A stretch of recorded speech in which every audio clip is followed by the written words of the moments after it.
A very good afternoon to you, and you are right on time for the Senate plenary sitting this 22nd day of July 2026 this afternoon. This is a broadcast of the Senate proceedings streaming from the Senate Chambers Parliament buildings in Nairobi. And it is a broadcast that is brought to you by the Parliamentary Broadcasting Unit in partnership with the Kenya Broadcasting Corporation. A warm welcome to you, and we're glad that you are joining us. Currently on your screens, that is inside the Senate chambers, we can see senators have already begun taking their positions, ready for the business that is lined up for consideration this afternoon. And of course, in a few minutes also, we should be expecting to see the procession of the Speaker also making its way into the chamber. However, for now, we shall take a glimpse at some of the priority business that the members of the Senate shall be transacting this afternoon. The Senate this afternoon has the number of bills that are scheduled to be considered at the division stage.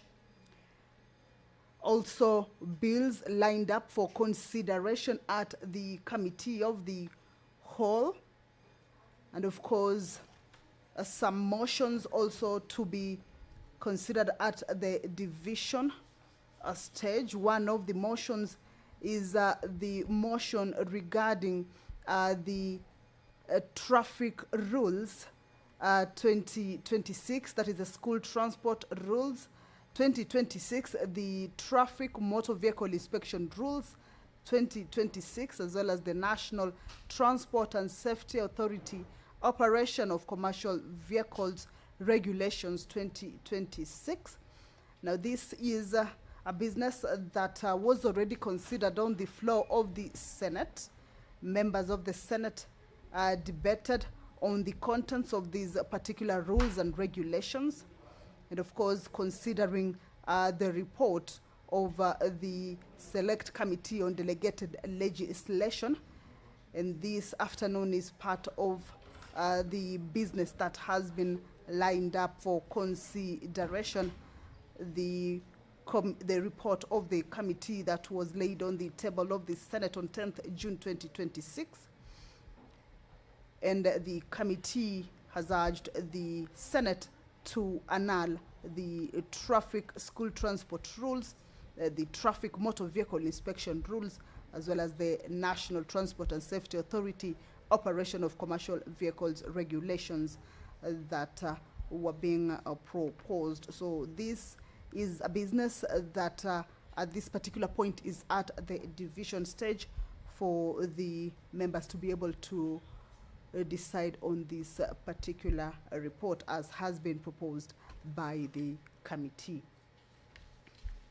This afternoon also, the Kenya Roads Amendment number 3 bill, a bill originating from the National Assembly and co-sponsored by the Senate Majority Leader, is also lined up for consideration also at the division stage. That is the Deputy Speaker of the Senate, Honorable Kathuri Murungi, making his way into the chamber to preside over this afternoon sitting. This is a broadcast of the Senate proceedings this afternoon of the 22nd day of July, the year 2026. Allow me to hand you over to these live proceedings. Good afternoon.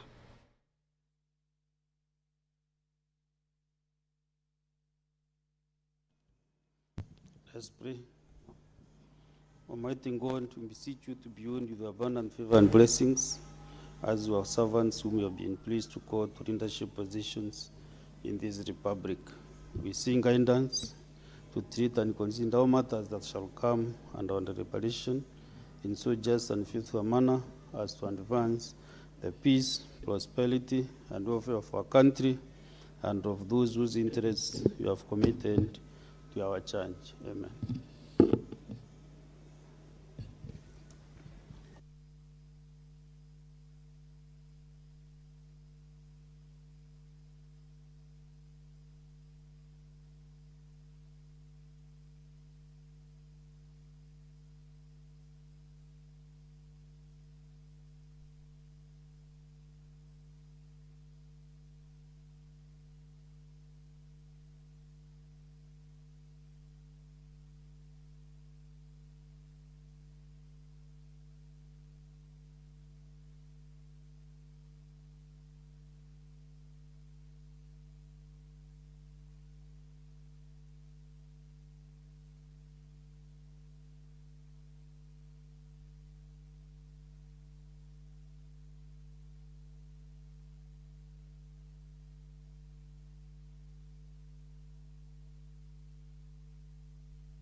Clerk, confirm whether we have quorum.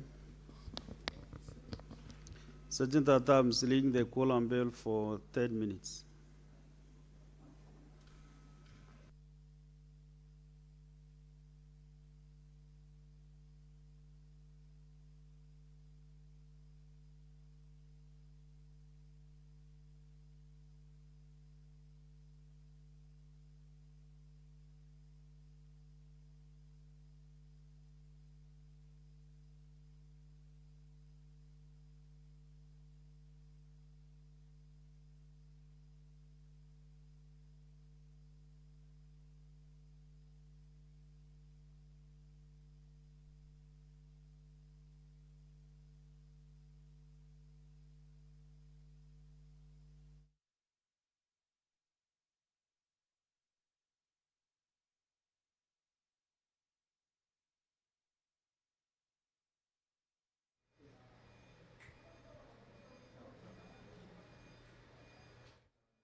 So the Speaker has directed that the quorum bell be rung, and as we wait for the House to correct, we shall continue to take a look at that business that the members shall be considering this afternoon. The Kenya Roads Amendment Number 3 Bill, originating from the National Assembly and being co-sponsored by the Senate Majority Leader, is a bill that is also coming up for consideration this afternoon. It's a bill that went through second reading, that is the debate, and this afternoon it's scheduled for voting. That voting is for it to be able to be read a second time and then move into the next stage. This is a bill that basically is a key legislative reform that is designed to align Kenya's road governance and funding frameworks with the devolved structure under the Constitution. This one aligns or just talks about the county allocations from the Road Maintenance Levy Fund. Of course, you will recall the tussle that has been on regarding the allocations of the money for the maintenance or for the road maintenance. And this particular bill outlines some of the concerns, including the reclassification of the public road network, which explicitly splits public roads into two distinct jurisdictions, those that will fall under the national trunk roads, as well as the ones that will fall under the county roads, that fully vests county governments with the mandate to be able to take care of these particular roads. They have been classified, and this bill touching on the functions of the county governments, then it had to come to the Senate for it to be considered. Also, the bill talks about the reappointment of the RMLF board, the reappointment of the Road Maintenance Levy Fund, or rather reapportionment of the Road Maintenance Levy Fund. This is to ensure that counties have dedicated funding to maintain their road networks.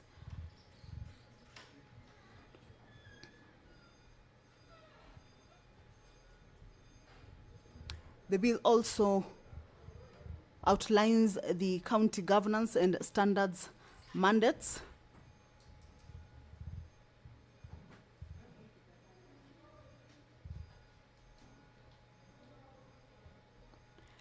It also outlines the signage regulations and penalties, which includes that all public roads must feature standard signage displaying their classification, responsible authority, as well as official road code. There are also personal portrait ban. This is a bill that explicitly bans public officials or individuals from putting their personal names, portraits, or likeness on road signs, as well as also indicates the penalties. Contravention carries a fine of up to 1 million Kenya shillings. So this is a bill that has been under consideration at the Senate. That is second reading stage. Debate has been concluded, and this afternoon this bill is set to go into the division for it to be read a second time and also be able to move into the next stage, that is consideration at the committee of the whole, where if there were any proposals for amendments on a number of clauses, then that can be considered at that particular stage. The Assisted Reproductive Technology Bill, a bill also originating from the National Assembly, is also part of the bills that this afternoon have been lined up for consideration at the division stage, also for the bill to be read a second time and for it to be able to move into the next stage, that is consideration at the committee of the whole. The Public Fundraising Appeals Bill, a bill originating from the Senate, also coming up for division at the second reading stage. There are bills that this afternoon the Senate has lined up to be able to consider them at the committee of the whole.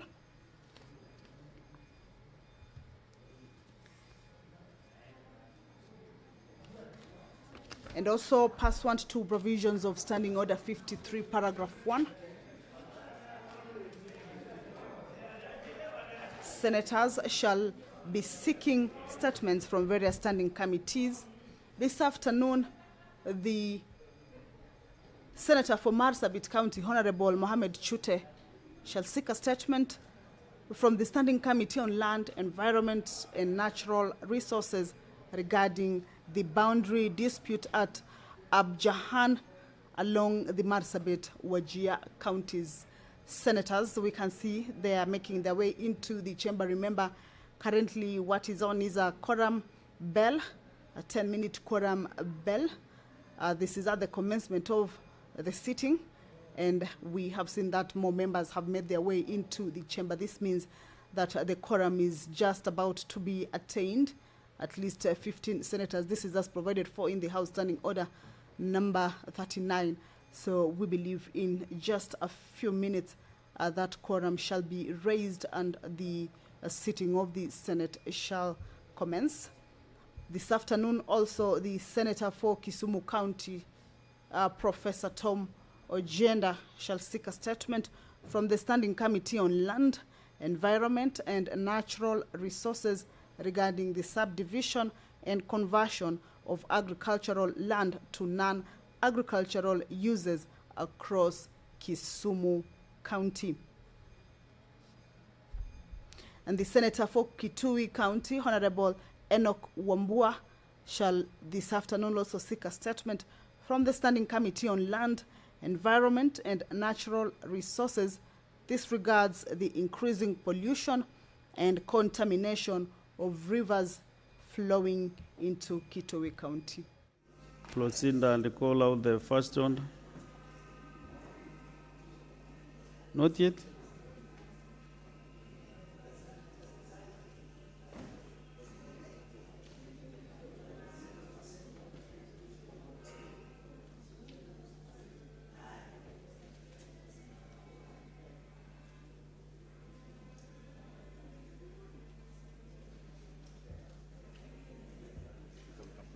Yes, I see. I asked you to call out the first one. Order number 1, administration of oath. Next one. Order number 2, communication from the chair. Next one. Order number 3, messages. Next one. Order number 4, petitions. Next one. Order number 5, papers. The Senate Majority Leader. Senate Majority Leader or his representative has a number of papers to read.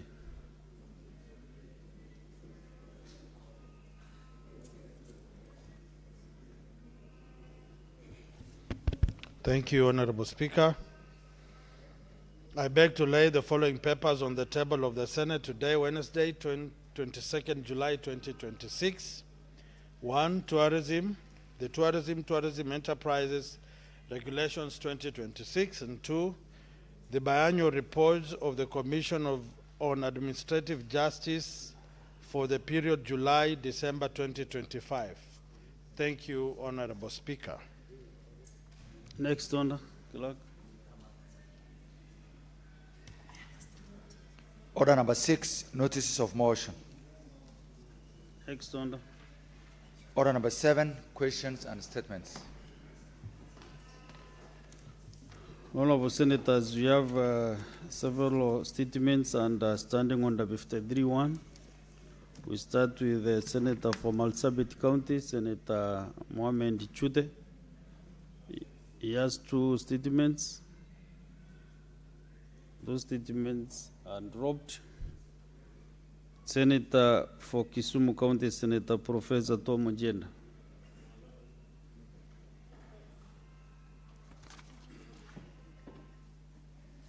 Thank you, Mr. Speaker. Mr. Speaker, my statement today is on subdivision and conversion of agricultural land to agricultural uses across Kisumu County.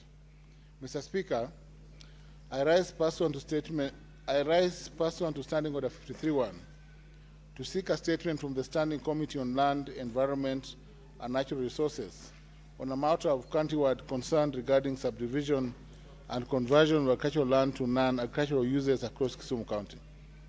In recent years, Mr. Speaker, productive farmland in the semi-urban areas surrounding Kisumu City and along major transport corridors across Kisumu County has increasingly been subdivided and converted to residential, commercial, and other non-agricultural uses. This has greatly reduced agricultural productivity in the county and threatens the county's economy, which is significantly dependent on agriculture.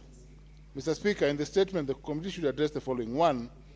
The total acreage of agricultural land across Kisumu County that has been converted to non-agricultural use from 2021 to date, including the reasons for approval of the change of user. 2.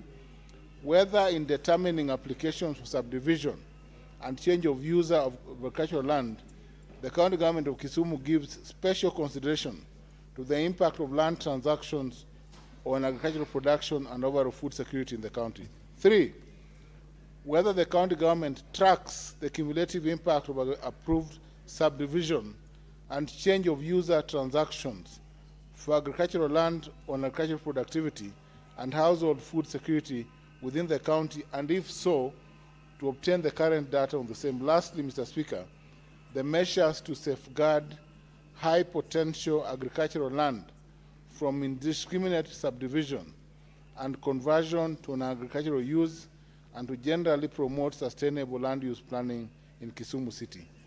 Thank you, Mr. Speaker. Next is Senator Enoch Wambua.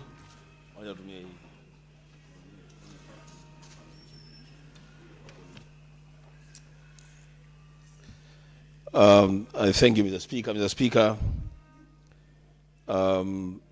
my statement, or my request for a statement, is on the poisoning of and contamination of rivers in Kitui County. Mr. Speaker, sir, I rise pursuant to Standing Order 53-1 to seek a statement from the Standing Committee on Land, Environment and Natural Resources on a matter of countrywide concern regarding the increasing pollution and contamination of rivers flowing into and through Kitui County, particularly the Athi and Tana rivers.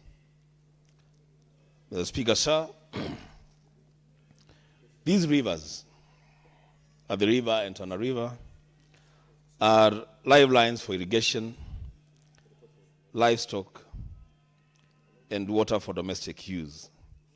Yet, upstream industrial, municipal, and mining activities have degraded water quality, threatening food security, public health, and community livelihoods. The contamination of these rivers has become a pressing environmental and socioeconomic crisis. Communities depending on them face declining agricultural productivity, risks to livestock, and exposure to waterborne diseases. Urgent interventions are needed to safeguard both the environment and the people of Kitui County. In the statement, the Speaker, the committee should address the following. 1, the measures taken by the National Environment Management Authority, NEMA, and other relevant agencies to hold accountable industries, municipalities, mining operations, or any other entities responsible for discharging pollutants into these rivers, detailing enforcement actions, compliance, and prosecutions, if any, undertaken. 2, the findings by NEMA, the Water Resources Authority, and other relevant government agencies regarding the sources, nature, and severity of contamination before the rivers flow into and through Kitui County, including the results of water quality monitoring conducted over the last 5 years. Number 3, safeguards for communities, outlining government interventions to protect farmers, livestock keepers, and households that depend on these rivers, including continuous water quality monitoring, public health advisories, environmental restoration programs, and support to affected farmers. And lastly, number 4, the long-term interventions describing policy, regulatory, and inter-county measures to eliminate pollution, restore ecological integrity, and guarantee safe water access for irrigation, livestock production, and domestic use. So, Speaker, I thank you, and I beg your indulgence again today, as I did yesterday, that the committee, Mr. Speaker, to which this statement shall be assigned, will move with speed to deal with this matter. That's a committee led by the Senator from Mombasa, Senator Faki. I thank you. Senator Joe Nyutu.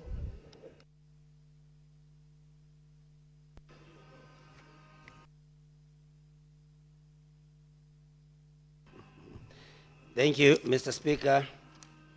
I rise pursuant to Standing Order 53-1 to seek a statement from the Standing Committee on Land, Environment and Natural Resources on a matter of county-wide concern regarding the operationalization of the Gikono landfill in Murang'a County.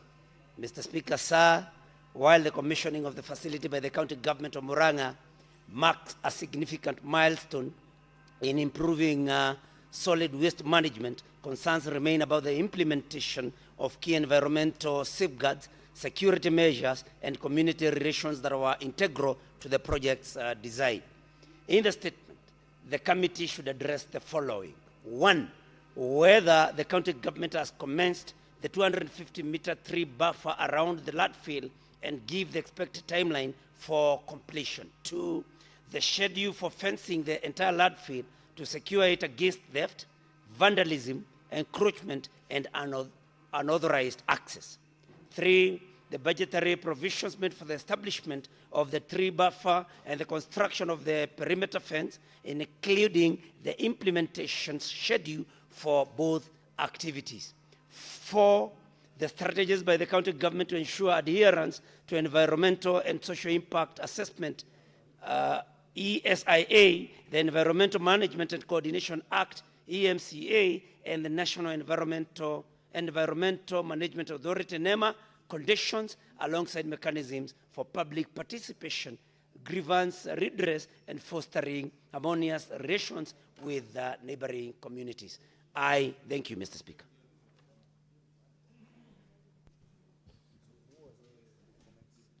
Yes, I want to allow comments for at least 20 minutes or so. I want to start with Senator Modama.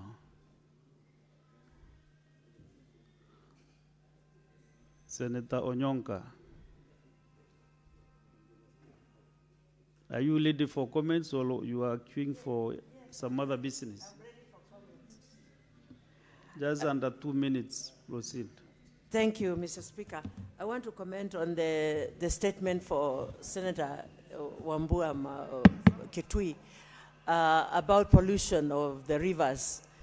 Mr. Speaker, this is an issue that is countrywide.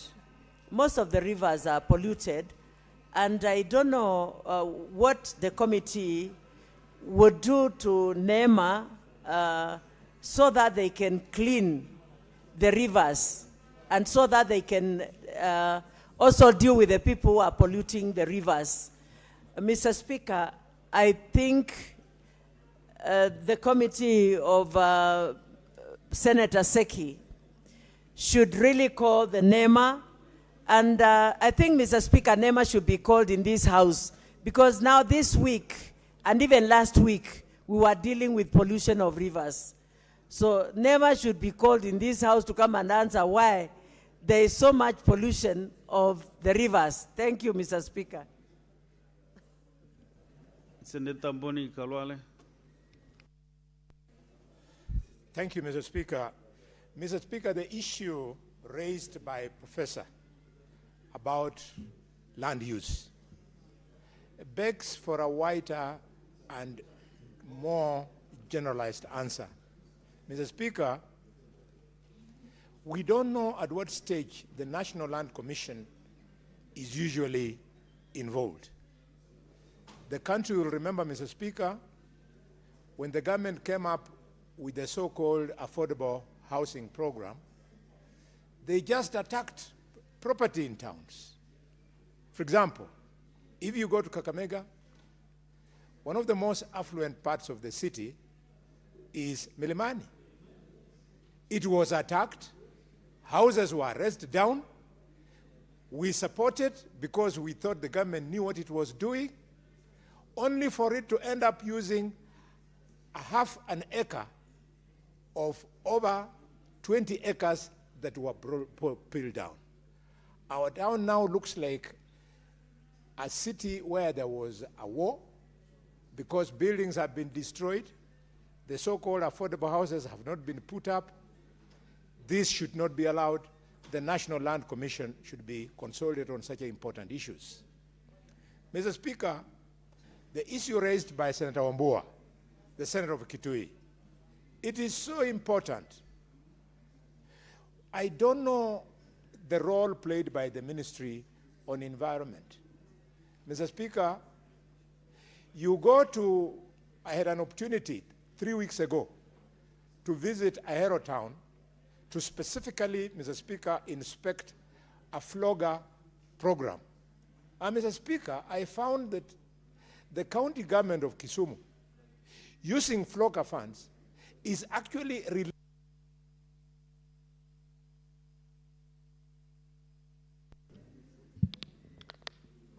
Senator Boni Korari, you know we said 2 minutes, but I want to add 30 seconds so that you conclude what you are just saying. Because you know comments are just a comment, not a debate. Thank you, Mr. Speaker, for your magnanimity. Mr. Speaker, the same thing applies to Kakamega. At Bukhulunya village in Kakamega town, where we have the dam that is supposed to handle sewage, the thing collapsed years ago. It has become a grazing ground for goats and pigs, Mr. Speaker. Raw sewer is just rotating in Kakamega town.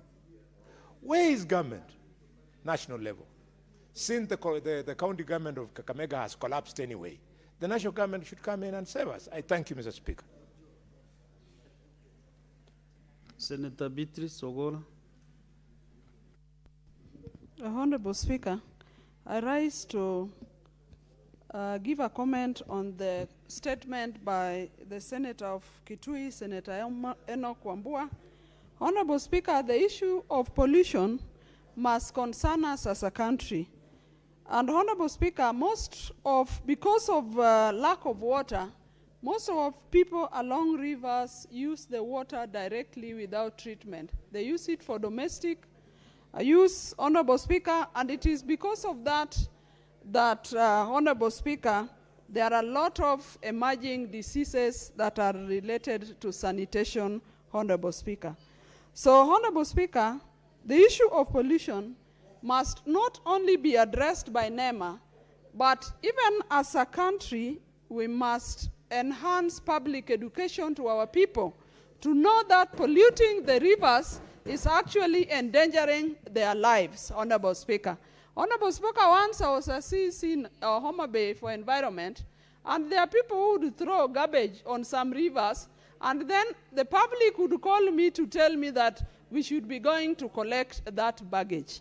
But our people must know that taking care of themselves begin with their own management. So, Honorable Speaker, not only the environment should concern us about this pollution, but, Honorable Speaker, it will add to the cost of the treatment that our people are undertaking. And so, Honorable Speaker, I support this, and the ministry, the county government, NEMA, and the Ministry of Environment must combine all efforts to look at this, and not only in Kitui, but also in the whole country, Honorable Speaker. And lastly, on the statement by Senator Ojienda, Honorable Speaker, we need to know that land remains. Senator Joe Nyutu.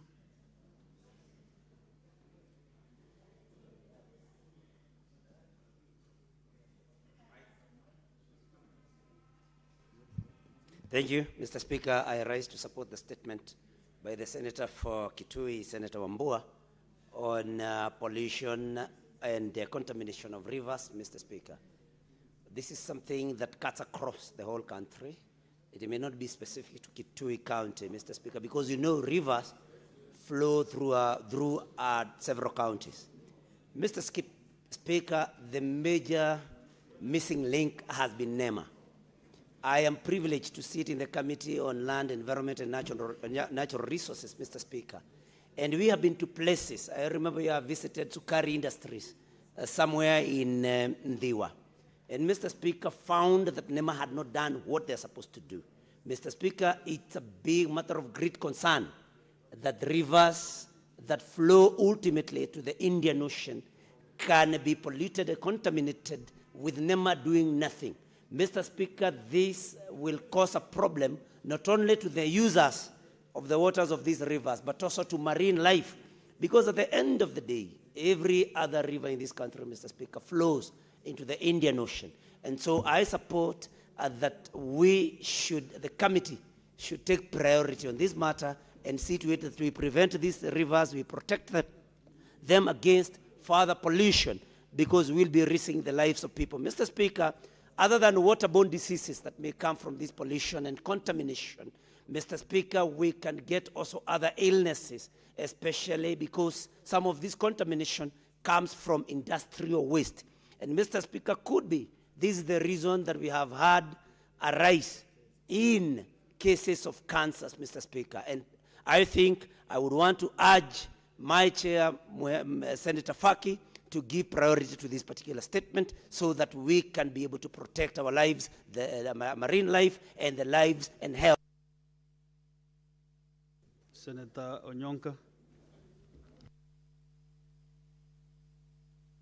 Speaker, I have actually been thinking about what Senator Wambua has talked about.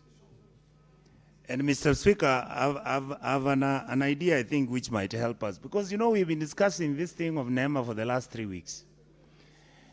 Mr. Speaker, why can't the Environmental Committee of this House get out of here and just visit the country? You see, Mr. Speaker, what we have is that, like in Kisii, we only have one NEMA officer who is supposed to go through all the sewer, run through all the water systems in Kisii, making sure that he's looking at the trees which are being cut, and all these things we are talking about. And Mr. Speaker, my honest feeling actually is that, like we have said before, the way we've been having where the Senate goes to Mashinani, I think some of our committees, Mr. Speaker, we don't even have to be in this house. Can we go around our country and look at the mess we have created so that then we can come up with solutions which are practical, so that when we are discussing and looking at what needs to be done, the committee should just be making recommendations as to what we need to do. Because, Mr. Speaker, we have been coming to this house, and it's not just environmental matters. It is on water, it is on, I could name 20 things which are not going on well. So, Mr. Speaker, I would like to say that I think let the committees visit the county governments, and then each committee can be writing a report. I don't see what we are doing here, sitting in this house every day doing nothing.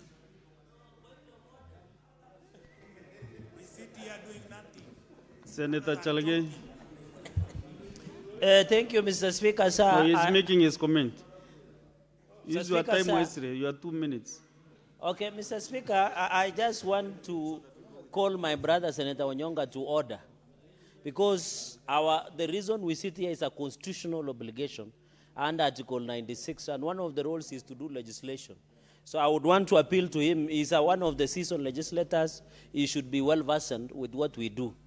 I think he needs to capture that. I know he was with Matiang'i in the morning, but he needs to capture up to date. Mr. Speaker, secondly and finally, as a country, and I agree with Senator Professor Tom Ojenda on the issue of against conversion of agricultural land into commercial use, Mr. Speaker. Where I come from, we should push for what we call land consolidation policy. And I'm saying this knowing that Senator Professor Tom Ojenda is a land law lecturer who has written extensively on the principles of conveyancing in his book called Professor Tom Ojenda, I think the 2nd edition, Mr. Speaker. As a country, the land does not expand. The limit, the growth that we have, 55.5 million Kenyans, will continue. And Mr. Speaker, that is why the wisdom of Dr. William Samoei Kipchirchir Arap Ruto for coming up with affordable housing. This is the reason.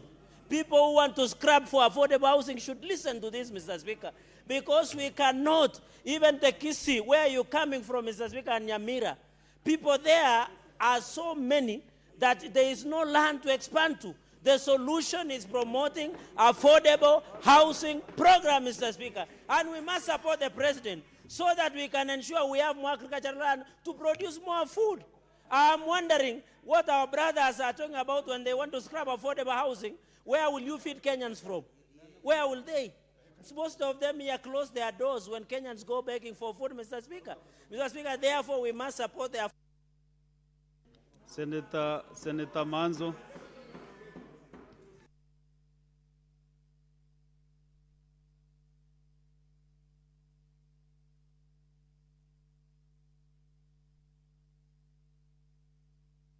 Senator Manzo has the floor. Thank you, Mr. Speaker, for an opportunity to comment. I'd like to comment on the statement requested by Senator Wambua, the Senator for Kitui. Mr. Speaker, I want to say that the two main rivers is Athi and Tana, and particularly Athi River, where Thwake Dam is being prepared. And I hope it's going to be finished in the future. It's going to be completed. Mr. Speaker, the pollution from Nairobi is extremely amazing, is a lot. And I remember the president commissioned some team to begin cleaning the rivers in Nairobi. Mr. Speaker, as soon as the president left, that team left. And the water continues to be polluted. And because of the industries, I believe, it has carcinogens. And this does not only go through Makueni and Kitui, it goes all the way to Kilifi, Mr. Speaker. And therefore, currently, there's even pollution by plastics, plastic papers, plastic bottles, and all these go up to the ocean. Mr. Speaker, something has to be done quickly by NEMA. And I want to say that the last time I got some explanation from NEMA, they were talking of planting bamboo trees along the river, which I don't think is sufficient, Mr. Speaker. We need to deal with the symptoms, and we need to cure, the water pollution, particularly from Nairobi rivers. I don't think NEMA is doing, a serious job on this. It's not doing at all. It has relaxed on its job. And I think this House has to take serious measures against NEMA. If NEMA is not going to perform its tasks, I think, Mr. Speaker, should be reconstituted, and we look for fresh team, fresh scientists to take matters seriously. I hope the problem is not funding. It should be funded well so that it can be able to clean out the rivers in Nairobi, clean out all the rivers, and apply the law, Mr. Speaker, so that the polluter pays. The polluter must pay. The companies which are polluting River Earth, Mr. Speaker, must pay. I thank you. I support. Senator Joyce Korir.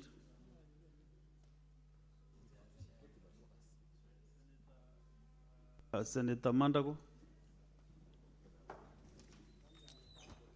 Thank you very much, Honorable Speaker. Honorable Speaker, I want to comment on the statement sought by Professor Tom Ojienda on the issue of subdivision of agricultural land, Honorable Speaker.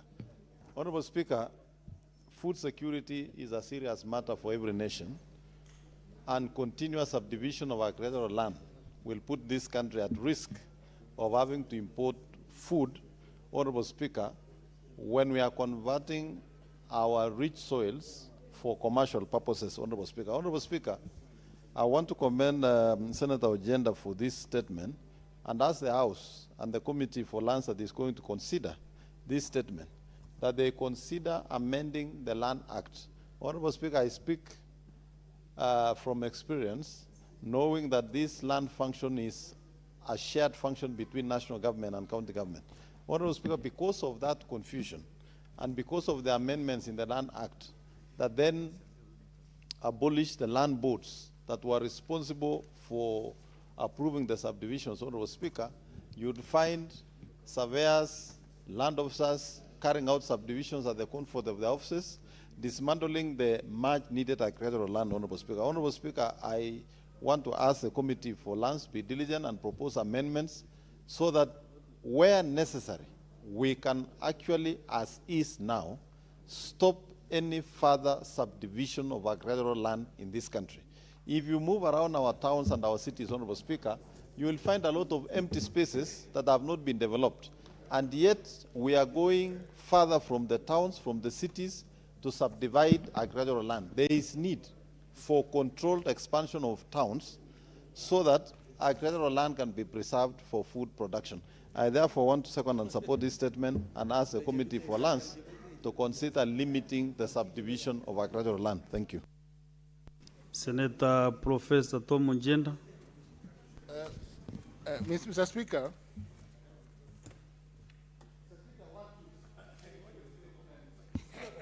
Mr. Speaker, I want to speak to the statement by the Senator for Kitui, Senator Wambua, on pollution, Mr. Speaker. Mr. Speaker, the concerns about environmental regulation and the powers bestowed upon NEMA under the Environmental Management and Coordination Act 1999 are important, Mr. Speaker.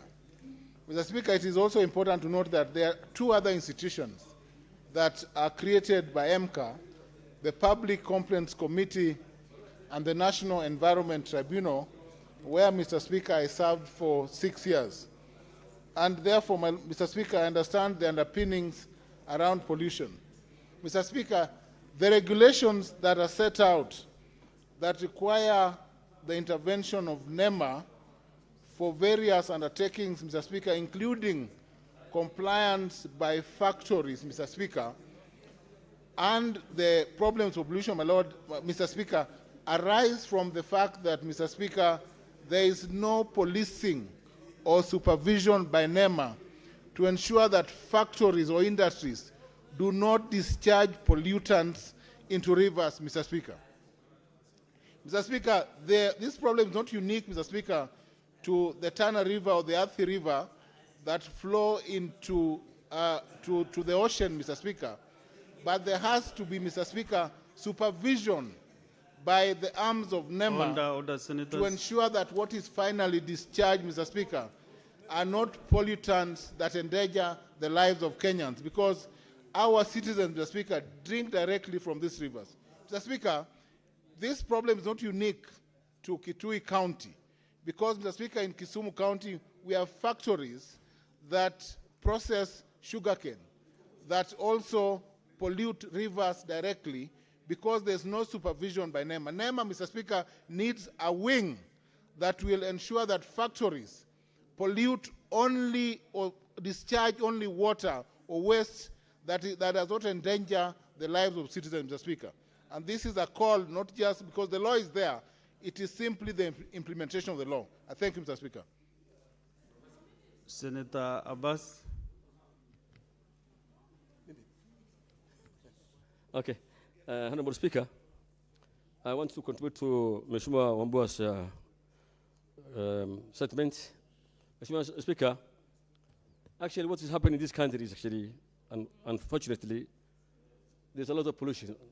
And NEMA has taken the back seat to control pollution in this country. It's not only in Kitui, it's all over this country. Honorable Speaker, if you go around and see the rivers in this country, most of them, especially in Nairobi and the big towns, is so polluted that you don't even get disgusted to see that, to take water from there. Honorable Speaker, one other thing is that actually deforestation along the river banks is taking place so much that the river is polluted because of that activities. Honorable Speaker, one thing we need to do now is that we need to have a policy, and a serious one again, that can be enforced by NEMA, that all the river banks must be protected. That the rivers, people must not plow or farm 50 meters from the river banks, so that at least we can be able to contain those trees along the river bank, so to avoid too much pollution. Honorable Speaker, if you go to the other world, you see rivers passing in the middle of the cities, and they look so nice and so clean. So we can do that actually in this country also. Also, the other one, Honorable Speaker, I want also to contribute to Professor Ojeda's statement. Honorable Speaker, food security is very important in this country. This country actually is now becoming we only receive food from outside. We are all becoming consumers. We cannot be able to make our own security for food production. Honorable Speaker, land subdivision should be stopped. 2, land for production of agriculture must be at least having a certain size, like 100 acres.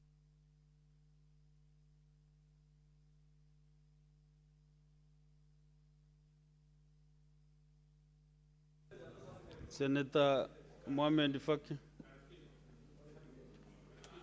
Chairman, we are coming to the close of the statements. How? Yes, Senator Medu.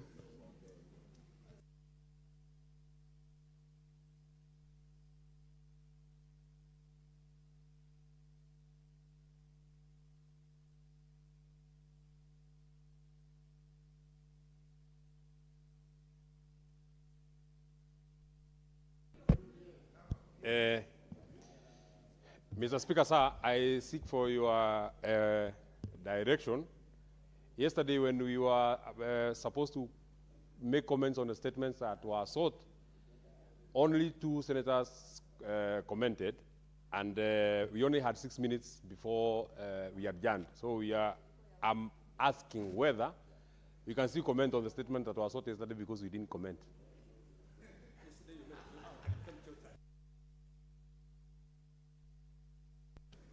Senator Mwinyi Faki, Chairman, dealing with the NEMA. Tell us something about the NEMA. Every day there are NEMA issues in this house. Can you brief us on maybe your plan as the committee on NEMA issues? You remember the CS was here last week? Yes, and a lot of members, many members raised issues about NEMA. Thank you, Mr. Speaker. I remember last week the CS environment was present in the House, and even the answers that she gave were very unsatisfactory to the members who attended the session. Mr. Speaker, I think we need a plenary to discuss the NEMA issues in this House, because if you look at the issues of pollution of rivers,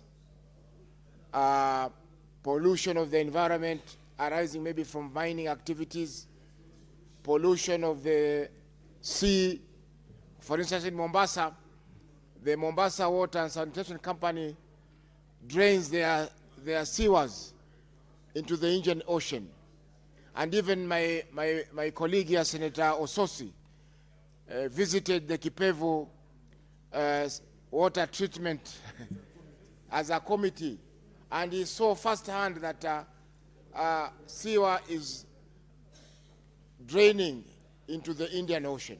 So, Mr. Speaker, I think whereas my committee is going to take up the issue, but we need a Kamukunji with the NEMA and the minister, the CS in charge of environment, present in this house, so that we can address all the issues that members have been raising over NEMA.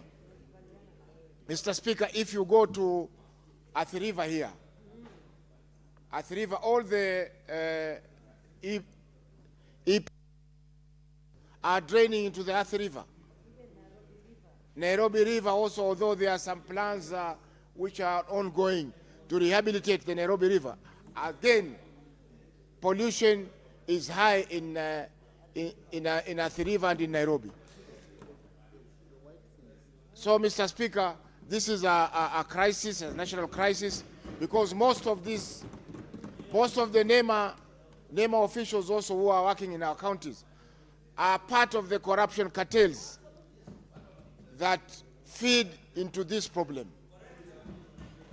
They are supposed to go and inspect, nobody goes to inspect. They are supposed to make closure orders, they don't make the closure orders. They are supposed to make reports to the ministry, nothing is done, Mr. Speaker.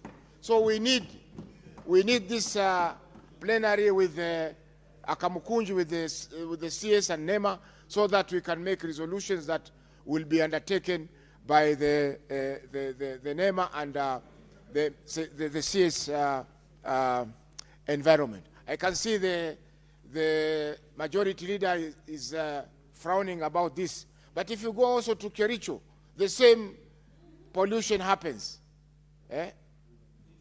Ruvanyando, your tea factories in Kericho. The other day, Senator Nyutu was complaining about the waste from avocado factories in Muranga and Kibos Sugar being drained into River Nyando and into the Maji Mazuri in Muranga. So, Mr. Speaker, this is a crisis. We need to do something about it. Thank you. Yes, Majority Leader.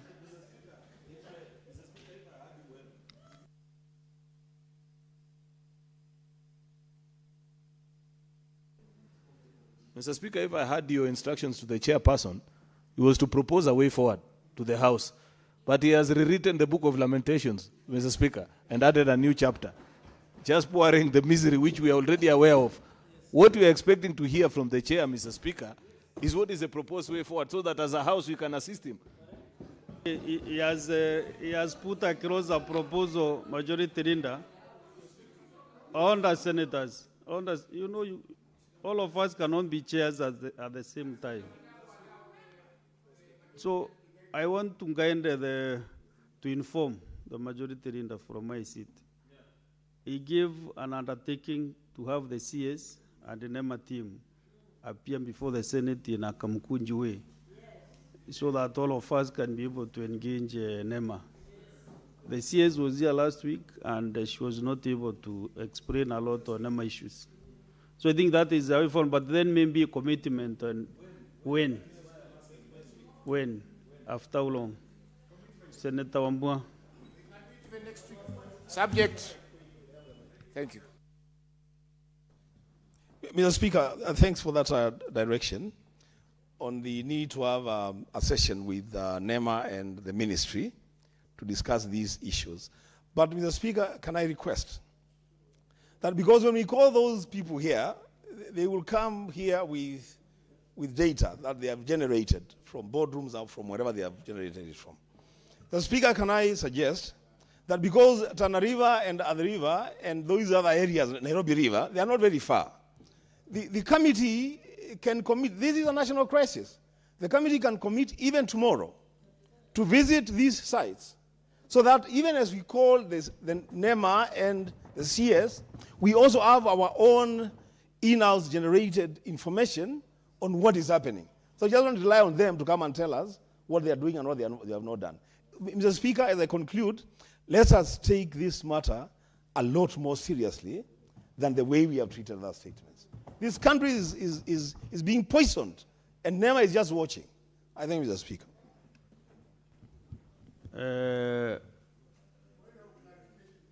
I want to give two members, one from this end and another there is on my left, to make their comments on statements, and then we close at that point. Yes, Senator Boni.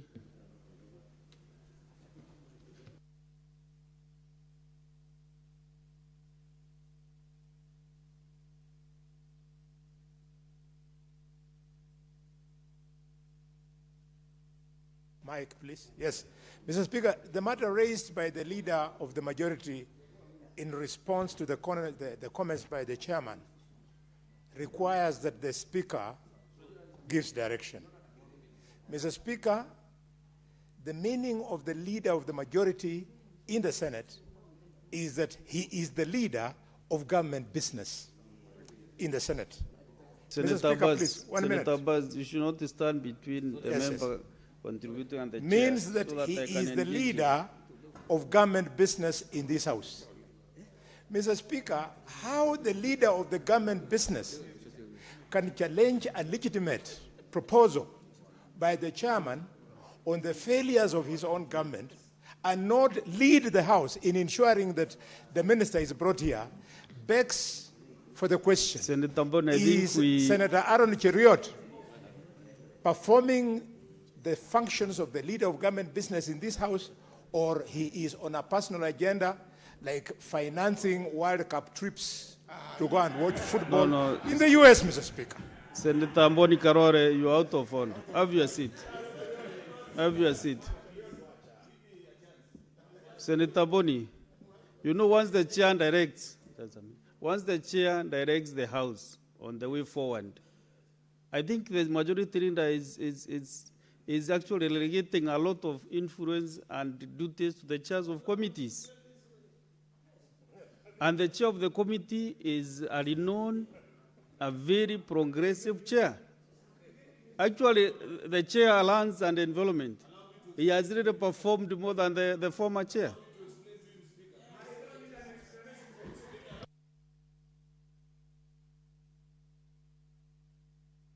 It's just because of the handicap issue, you can clarify whether you are... Good. Thank you, Mr. Speaker. Mr. Speaker, I thought I explained myself in very plain and simple English that I wanted to hear the way forward that the chairperson was proposing to the House. How Senator Boni has interpreted that to delegation of responsibility, Mr. Speaker, leaves a lot of questions to the House. To the best of my knowledge, Mr. Speaker, I know Senator Boni is a lover of some colorless liquid, which is not allowed into the House, Mr. Speaker. But I wonder if today he has sneaked into the House while having consumed it, because otherwise, Mr. Speaker, how else do you explain the confusion? No, nothing is out of order now. No. Senator Mwenda Kataya, take your 2 minutes to make comments on your statement. You know we cannot spend the afternoon on points of order. Give me the mic. Thank you. Thank you, There's Honorable a lot Speaker. of business ahead of us. Honorable Speaker, can I be heard in silence, please? Honorable Speaker, I want to support the statement of Honorable Senator Wambua of Kitui. Though he has qualified himself to Kitui, Honorable Speaker, this is a national matter. You know, pollution has become very, very, very disastrous in this country. You know, this matter, Honorable Speaker, needs a special session for discussion. It's not something that we are just taking just lightly.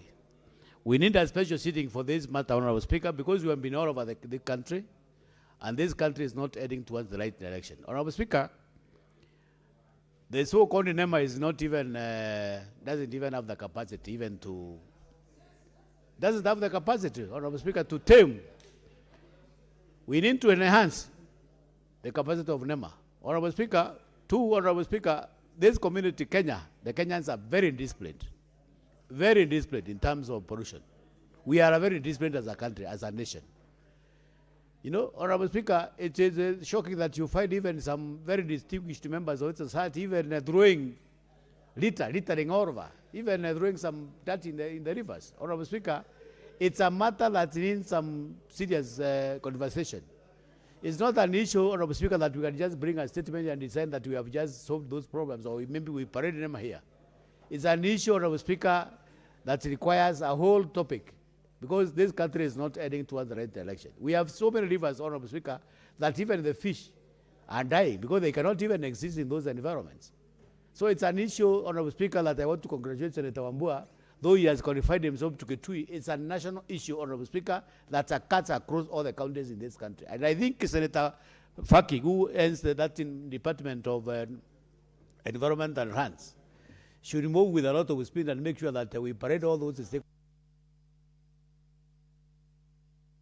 Okay, last but not the least, on statements, make your comments, Senator Kongo Mugeni, as we conclude that business. Yes, Mr. Speaker, I wanted to make a comment on the statement by the Senator of Kisumu on subdivision and conversion of agricultural land to commercial. You know, Mr. Speaker, unless we understand the frustration that we have put the Kenyan farmers into by failing to support agriculture, this problem of subdivision will never die away.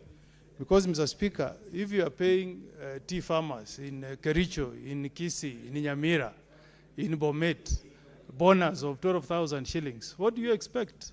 They'll convert their houses, their land into commercial, so that they build commercial homes, apartments, to get better income. So if the government wants to address the problem of this issue of subdivision, go and support the income of farmers. And I want to tell Senator Cheragei, if you want to do affordable housing, you should understand the person who needs affordable housing.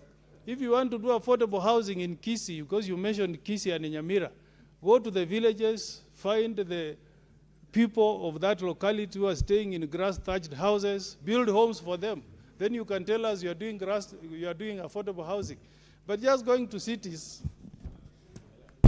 yes, but just going to Nairobi to do affordable housing so that people who have companies get money, supply cement, that will not help.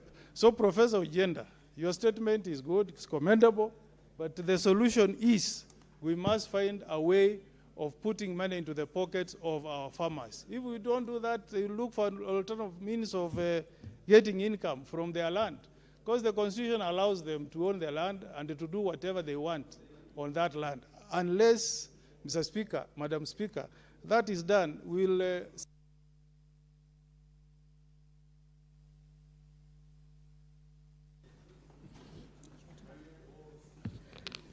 Honorable Senators, I have a communication from the Chair about the visiting delegation of teachers and students from St. Lucia Irobo Junior School, Kakamega County. Honorable Senators, I would like to acknowledge the presence of a visiting delegation of 8 teachers and 44 students. Honorable Senators, please listen. Order, Senator Khalwale, you need to listen to this. I'll begin again. Honorable Senators, I would like to acknowledge the presence of a visiting delegation of 8 teachers and 44 students from St. Lucia Irobo in Kakamega County, who are seated in the public gallery. The delegation is visiting the Senate for an academic exposition. On behalf of the Senate and on my own behalf, I extend a warm welcome to the delegation and wish them a fruitful visit to the Senate. I thank you and would like to invite Honorable Boni Khalwale to also welcome them.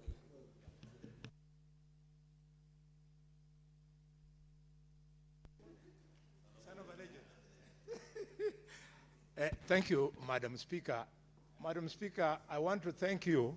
And before I invite the children to follow the proceedings, just to bring it to the attention, Madam Speaker, that the Speaker this afternoon, the distinguished Senator, Senator Catherine Muma, is a daughter of the same village that you come from.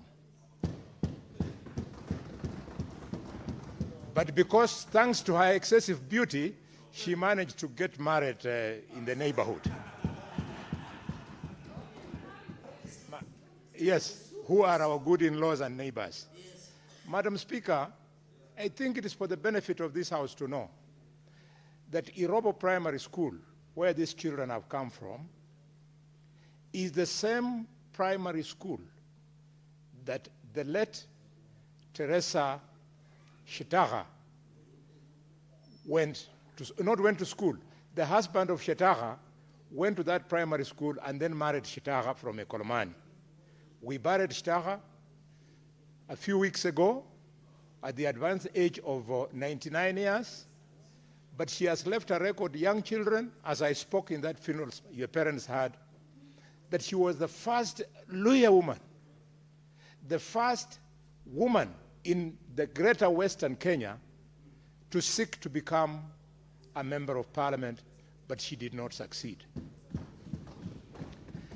Because of that great asset, I want to encourage the girl child in Kakamega and in Shinyalu in particular, where Mama came from, to ensure that one of you will one day come to parliament, not through affirmative action.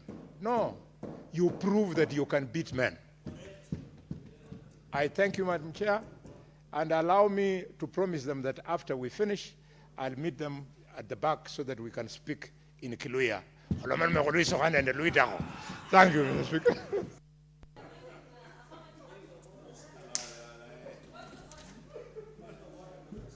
I think you're late for the point of order. He's already finished.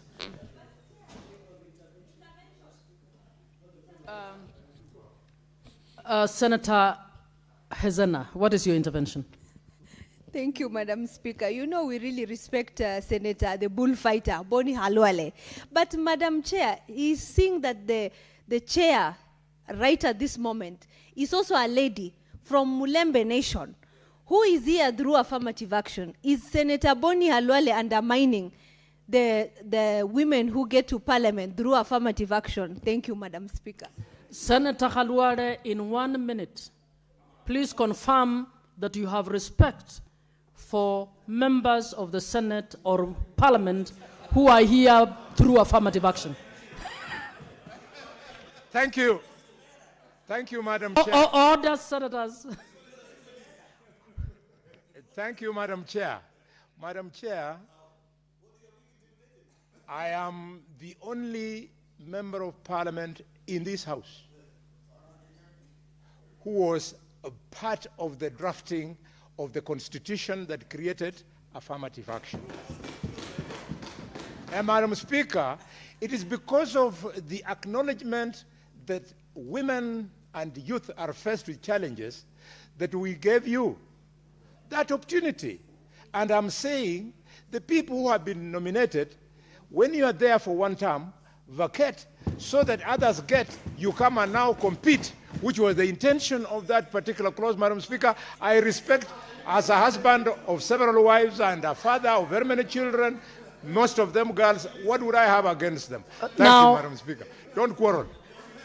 Senator Halwale, thank you for confirming that members who are nominated are equal and useful members of this House. Senator Cherarkei, what is your issue?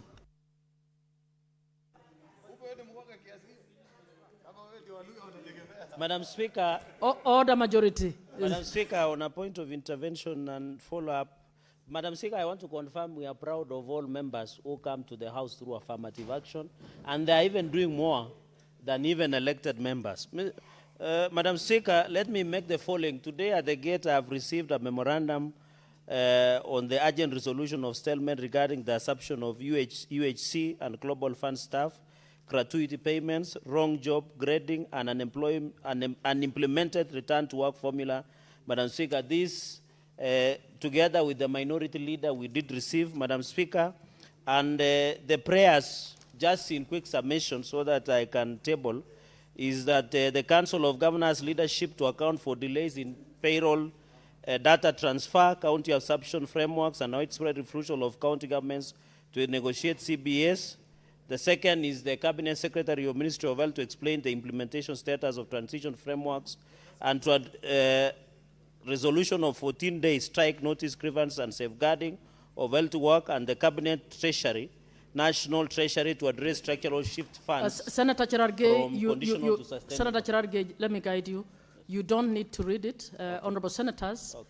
This is a petition that Senator Cherargei, together with Minority Leader, received by the a group of people who brought it at the gate. I think all you need to do is table it, and we will refer it to the relevant committee. Thank you, Madam Speaker. I remember the last communication is that when you are tabling something, at least you must tell the House what it is, so that. No, you already actually introduced it. You already introduced what it was. You don't have to read it. Yeah. Okay. Madam Speaker, with your indulgence, I request that I table this petition and request there was an earlier petition we tabled last time on similar issue. Can you No. You, Senator Cherargei, yes. We are focusing on this particular petition, please. Madam Speaker, I beg to table and request for your indulgence through the Health Committee to fast track. I thank you. Thank you. Senator Majority Leader.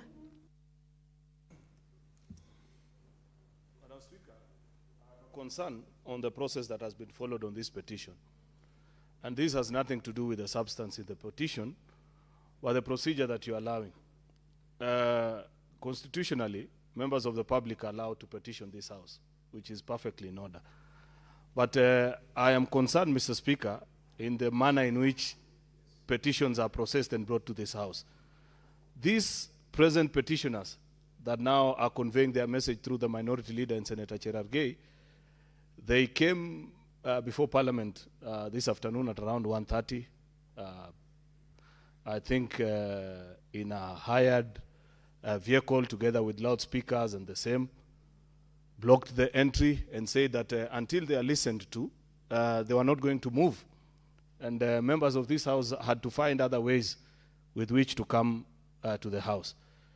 I am now surprised, Mr. Speaker, that they actually know of a better way of presenting a petition to Parliament other than what they highlighted. By receiving the petition, Mr. Speaker, we are doing what we are supposed to do. But shouldn't it also, Mr. Speaker, by way of feedback, apologies, Madam Speaker, shouldn't we as a House then equally guide them that in presenting, because there are many other citizens who exercise this democratic right in a different way. There is a Mr., I think, Musundu or Musindi, Musundu or Musundi, who always petitions this House, Mr. Speaker. He sends his petition and his matters are considered. Otherwise, Madam Speaker, we'll find ourselves in a situation where citizens will imagine that that is the best way to get your matters fast-tracked in Parliament, that you come, block the entrance, and by that afternoon, that matter will be presented before the floor of the House. I am afraid that it is not a good precedence, Madam Speaker, and this is something that needs to be checked and guided accordingly. Otherwise, we are setting a not very good precedent. And, Madam Speaker, that is just my concern on the process, not on the petition itself. I thank you.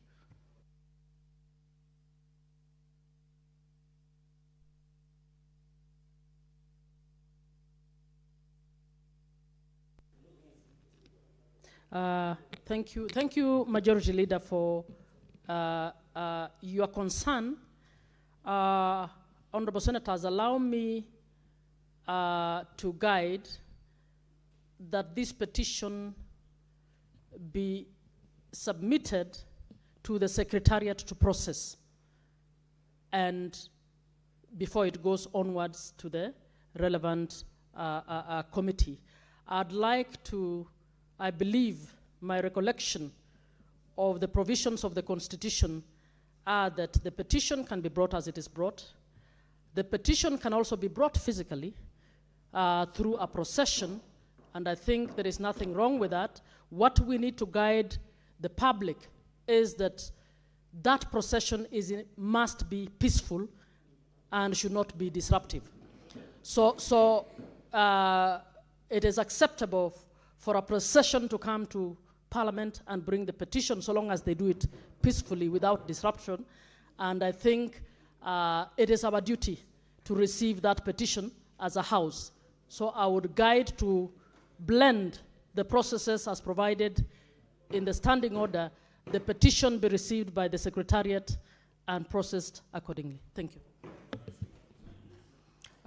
Honorable Senators, allow me to reorganize the order paper for the day so that we can move on to order number 16. Senator Wambua, what is your issue?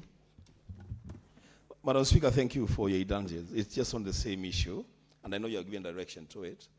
I think, Madam Speaker, the direction that we need and the guidance that we need from the chair is that there is a single door through which all matters that are processed on the floor must follow. That yes, we can do our procession peaceful, that's what it should be.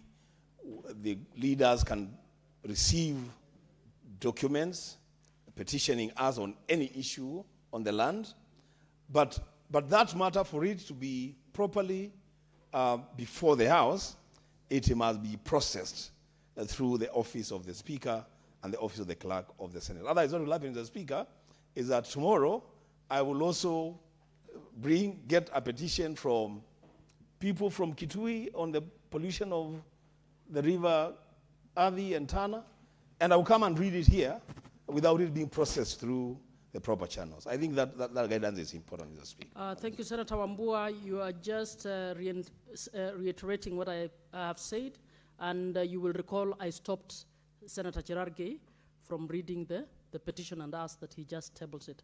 So allow that we proceed to the next order. Senator for Nairobi, Senator Sifuna. You know, Madam Speaker, I'm an ardent defender of the rights under Article 37 and the right to petition Parliament. Processions by their nature are very disruptive. Of course, we are allowed only certain restrictions under 37, that you be peaceable and unarmed. But you can be noisy, Honorable Speaker, when petitioning. So I feel like the directive that the Speaker has given is a bit restrictive to people who would want to petition Parliament, because previously I know that our attention has been brought to the presence of petitioners outside our gate through vuvuzelas, which can be very disruptive, and the Speaker has sent us to receive those petitions. So, Madam Speaker, I fear that that direction that you've given might have gone a bit too far. Processions by their nature, they are disruptive to flow of traffic, they are disruptive to ordinary life, but that is what the Constitution expects. Honorable Senators, I think the Senator for Nairobi is right that the provision in the Constitution talks about peaceful procession and unarmed. So to the extent that they are peaceful and unarmed, I think those processions should be acceptable. That is agreed. Can we move on now to Senator Kathuri? No, sorry, order number 16. Order number 16, the County Government Laws Amendment Bill, Senate Bills number 52 of 2024, second reading.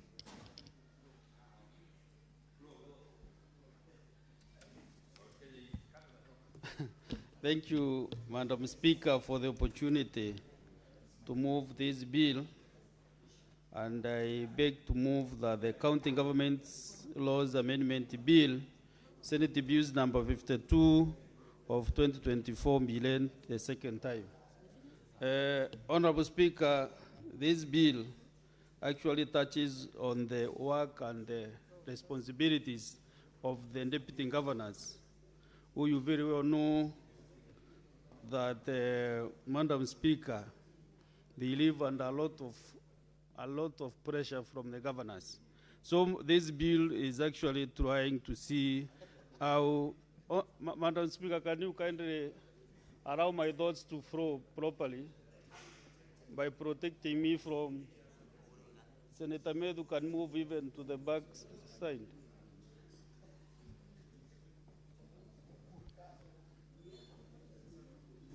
Give me. Honorable Senators, Majority Leader, please. Kindly, Senator for Kakamega and Majority Leader, can we let us accord some respect to the senator who's reading the bill? Let us listen, please.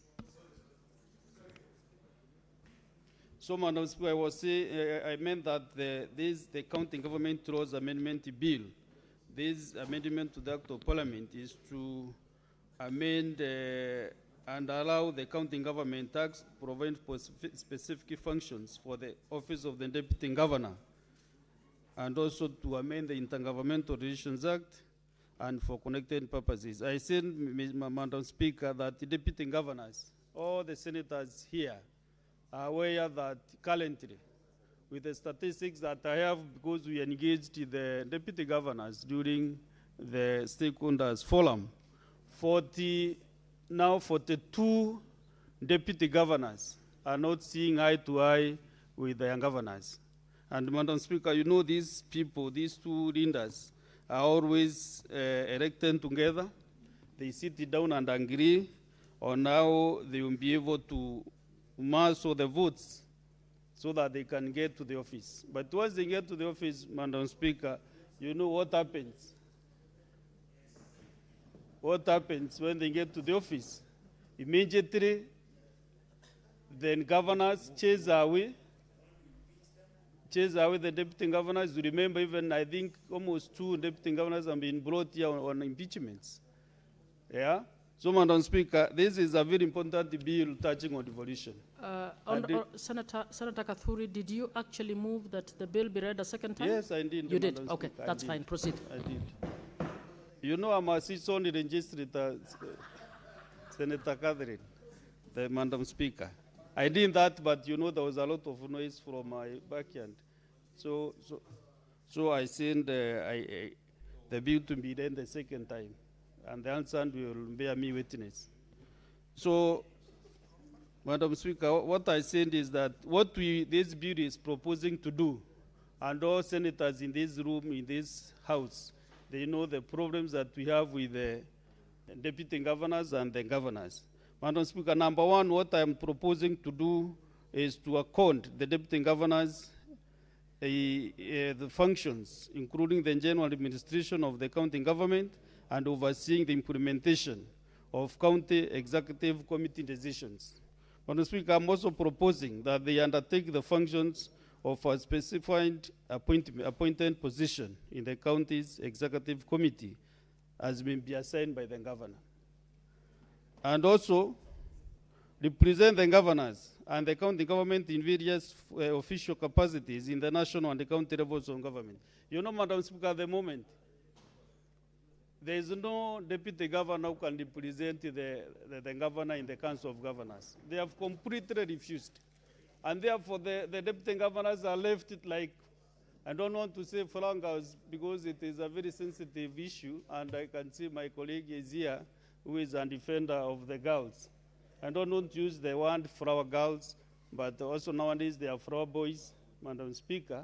But I want to say deputy governors have been reduced. Senator Kathuri, we don't have flower boys, we have page boys. No, I meant flower boys in another connotation. No, I'm not referring to the weddings, Madam Speaker. They are men and boys who have become flower boys. No. I know what I mean. Proceed, Senator. So I don't want to be very specific on a particular Senator person. Sige, what is your point of order?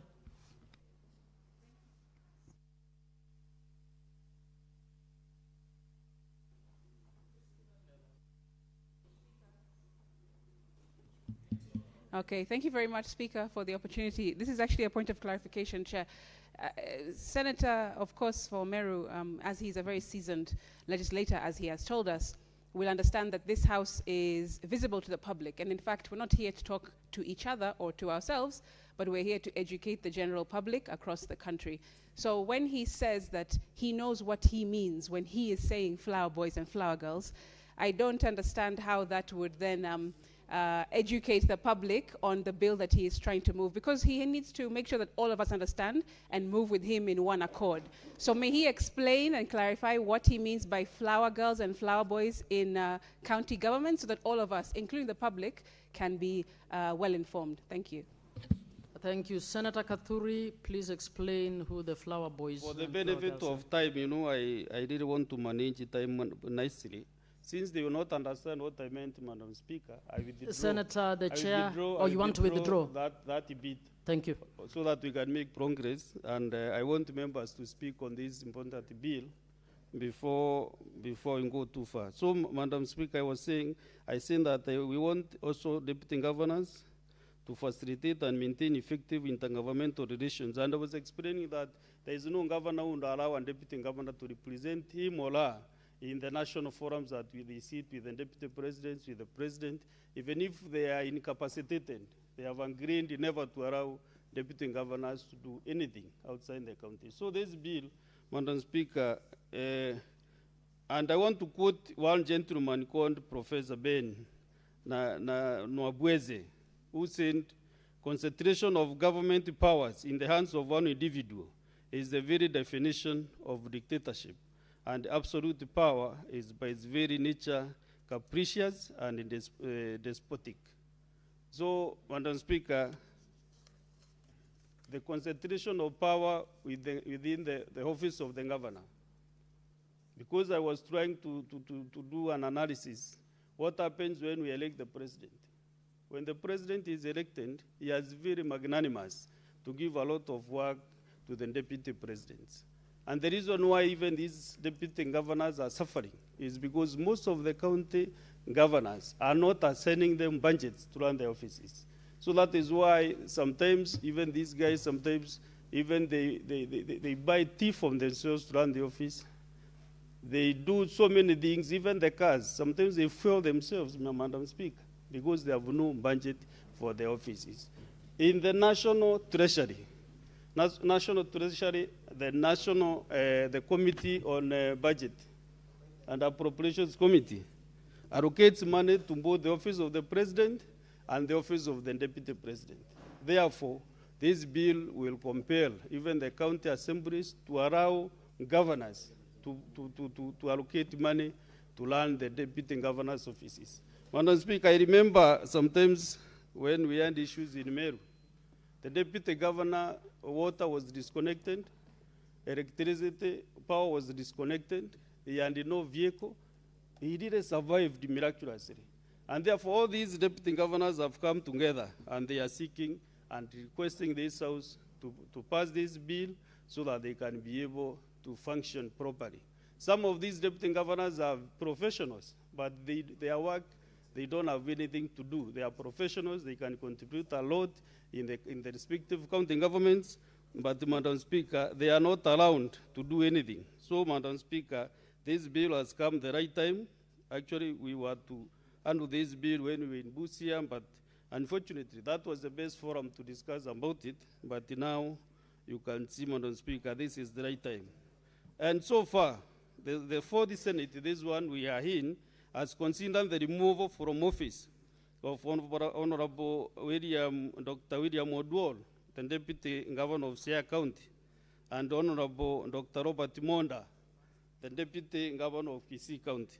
And in both impeachments, reviewing the gap in the law due to a lack of clear functions and the laws of deputy governors. In many counties, this has contributed to rising tensions between governors and their deputies, which has actually destabilized the delivery of services in the county governments. So, Madam Speaker, as I said, we met all the deputy governors and their representatives.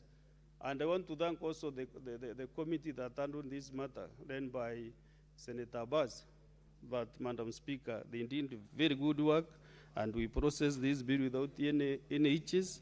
And Madam Speaker, Article 179 of the Constitution of Kenya provides for the establishment of the county executive committees, which comprises the governor, the deputy governor, and the members appointed by the governor with the approval of the county assembly. In most county governments, actually the deputy governors even do not know when the cabinet sits. It's unfortunate. They don't get messages when the cabinet is sitting. It is that bad, Madam Speaker. And therefore, once this bill is enacted by the Senate and assented to by the President, it will do a lot of good to our devolution. And Madam Speaker, since the Senate is meant to protect devolution, to protect the counties and the county governments, this bill sits properly within the mandate of the Senate. And Madam Speaker, if there is any other bill that really touches on our work as Senate, is such a bill. So we really need the 40th Senate to make sure that we enact a law that will help our county governments function properly. I want to thank this House because from this year, Madam Speaker, this House also passed a law that has now allowed the county assemblies to access their money directly from Treasury, to be autonomous. And I want to thank them. They supported that bill which I brought to this House, and now the county assemblies, the 47 county assemblies are now autonomous. They are able now to plan for their activities and programs the way the Senate and the National Assembly does not, the running of the National Assembly and the Senate does not depend on the executive. So many years ago, when I was not a member, maybe 20 years or so ago or 30, the National Assembly, the Parliament used to queue at the office of the President so that they can get their money from the executive. So this is what actually we have been able to accord our county assemblies. And now they are happy. And also this other one, for the deputy governors, let us support these gentlemen. We know they are suffering from where we come from. And therefore, Madam Speaker, this is a very straightforward bill, which I don't want to take a lot of time because I can see my colleagues are really queuing. And I want to move and ask Senator Chalagay to second this bill. Thank you. Senator Cherargei, before you second, allow me to make this communication.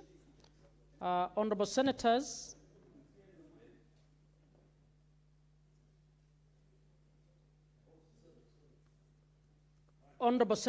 I would like to acknowledge the presence of a visiting delegation of 5 teachers and 108 students from Tenwek High School in Bomet County, who are seated in the public gallery.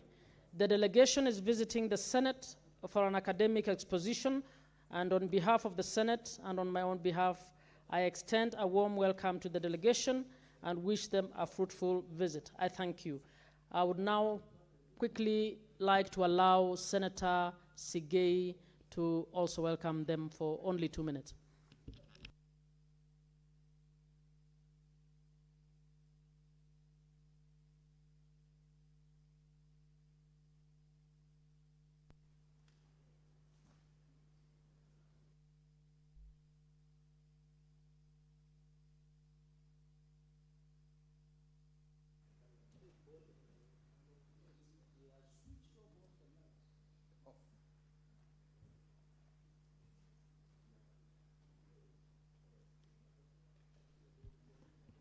Madam Speaker, thank you for the opportunity to welcome the students and teachers from Tenwek High School.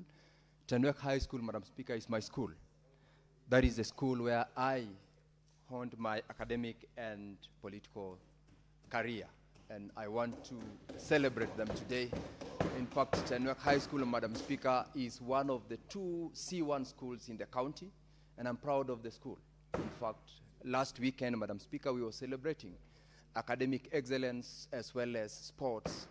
This school, Madam Speaker, is the school that is representing the region in football. I'm very sure the leader of majority would be happy to hear that it is one that is representing the region in academics.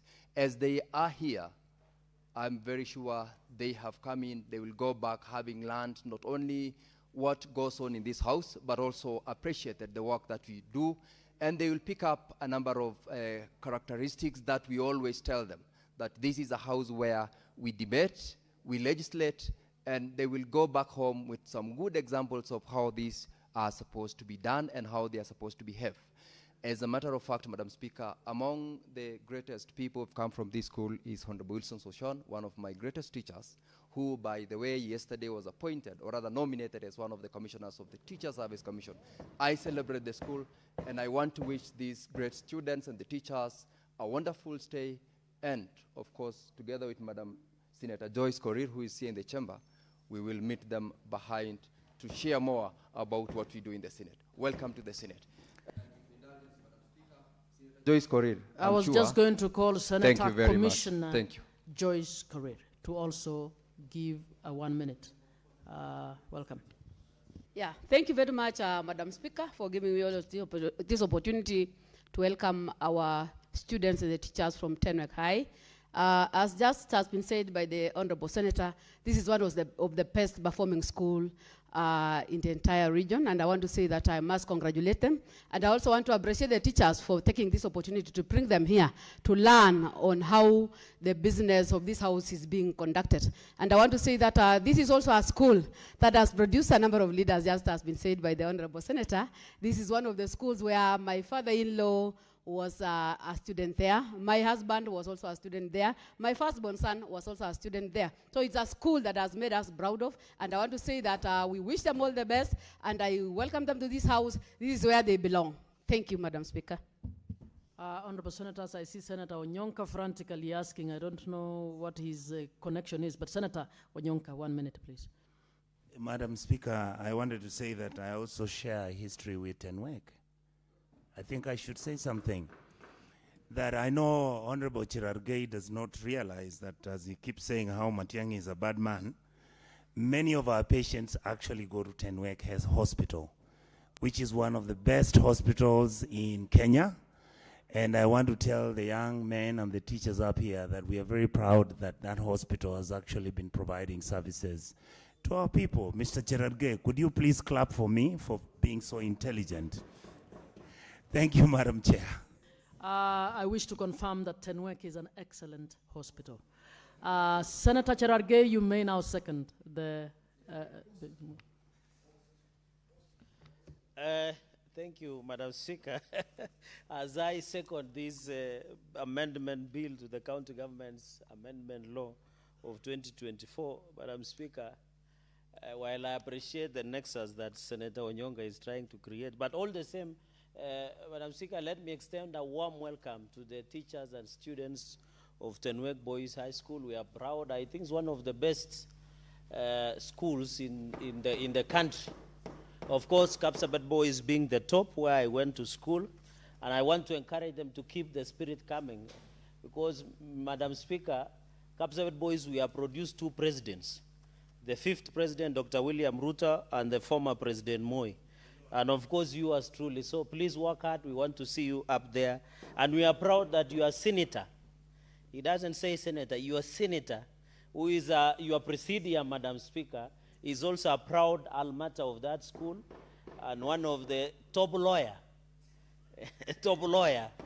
in the country, and also Senator Commissioner Joyce Korir. I wish I would have joined you on Saturday to celebrate. Thank you. I hope his time is running. Yes, of course it's running, Madam Speaker. I would have joined you on Saturday, but because of course, your senator knows why.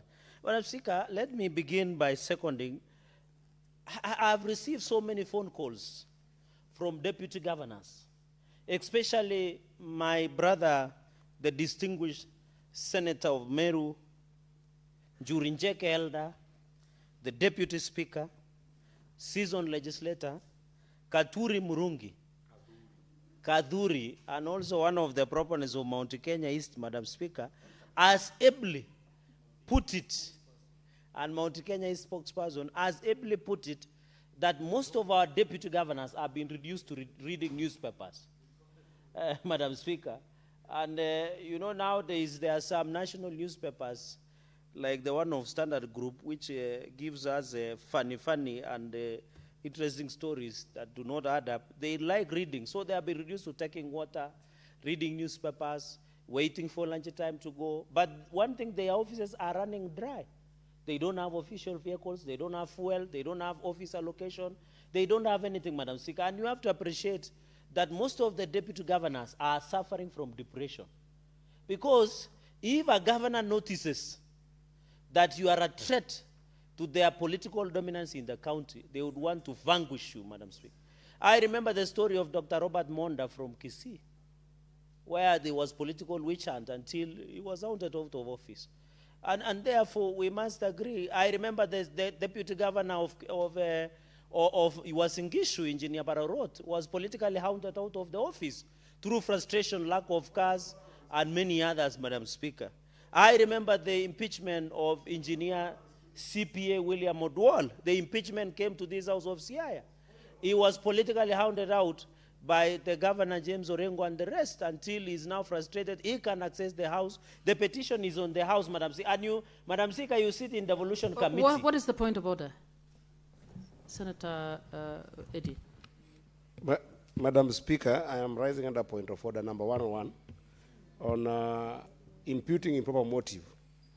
Madam Speaker, you know the impeachment process of deputy governors affect this house both in reputation and on duty.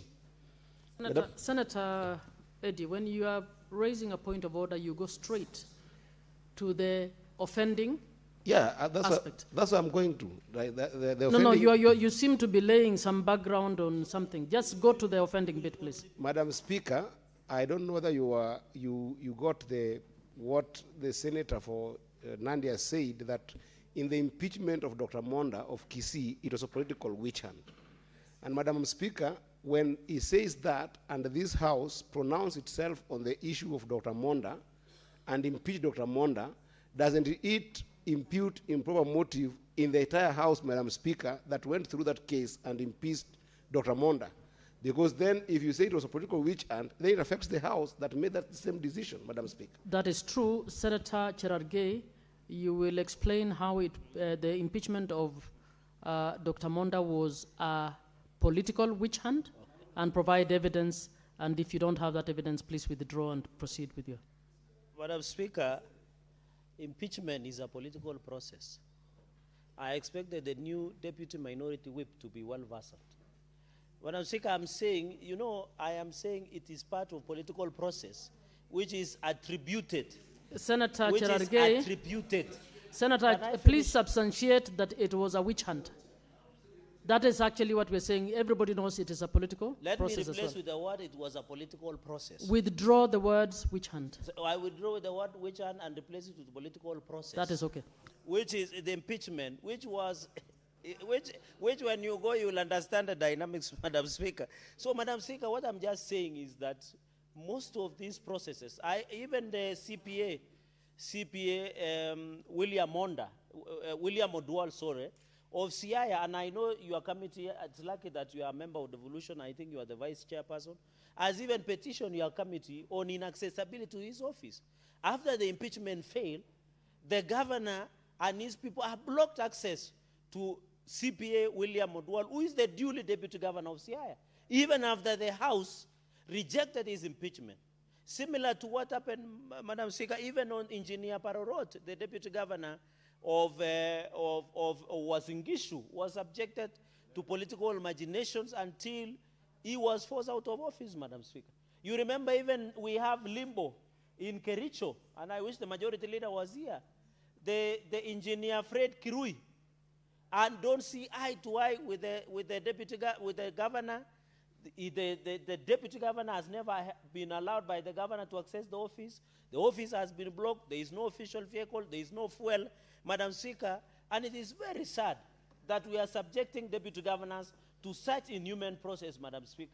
And it is sad, even I've just seen Kericho County, Madam Speaker, this is the only county where they have closed their county referral hospital, Madam Speaker, today, where many people have called me to complain because in this bill, we are proposing the liaison, the link, Madam Speaker, in this amendment between the county government and, so you can see Kericho, Madam Speaker, and I always wonder, health is a devolved function. Why would you close a county referral hospital like what has happened in Kericho? And we hope by the close of business, Kericho County Referral Hospital must be open because it's serving people from Kisii, Nyamira, and the entire of South Rift, Madam Speaker. So Engineer Fred Crew cannot access his office, Madam Speaker. So what we are trying to do, Madam Speaker, is to ensure that we give opportunity to deputy governors. Madam Speaker, if you are lucky to have a boss like Dr. William Ruto, I remember even the impeached deputy president, the president even allowed him a budget, allowed him to chair subcommittees of cabinet, allowed him to chair cabinet meetings, Madam Speaker. Even we have seen, Madam Speaker, Professor Kithure Kindiki. If you get what is your point of order, Senator Methu? Thank you very much, Madam Speaker. And mine will be very, very quick, actually.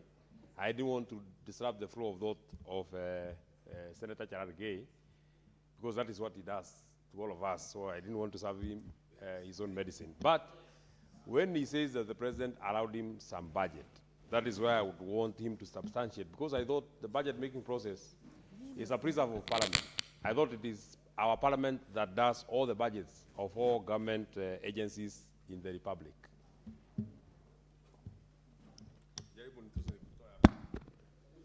Madam Speaker, I didn't say on the budget. I said allowed him to chair some committee of the cabinet, some committees of cabinet. Point of order, Madam Speaker. Point of order. Yes, Senator Methu. I think Hansard can be produced so that we actually know what he exactly said. Because Senator Cherargei... Senator Cherargei, can you sit down so that... Because Senator Cherargei actually said the president allowed him some budget. That is exactly what I heard. So if he is disputing that that is not what he said, Hansard can be produced. Senator Cherargei, let's not pull and push. Yes, yes. You know what you said, and you know whether it's appropriate or not, so you can withdraw, very simply. Madam Speaker, the budgetary making process generates from the executive. And the finance and budget member is here, Senator Minority Whip. Deputy, yes, Senator Eddie can inform me on the budget making process.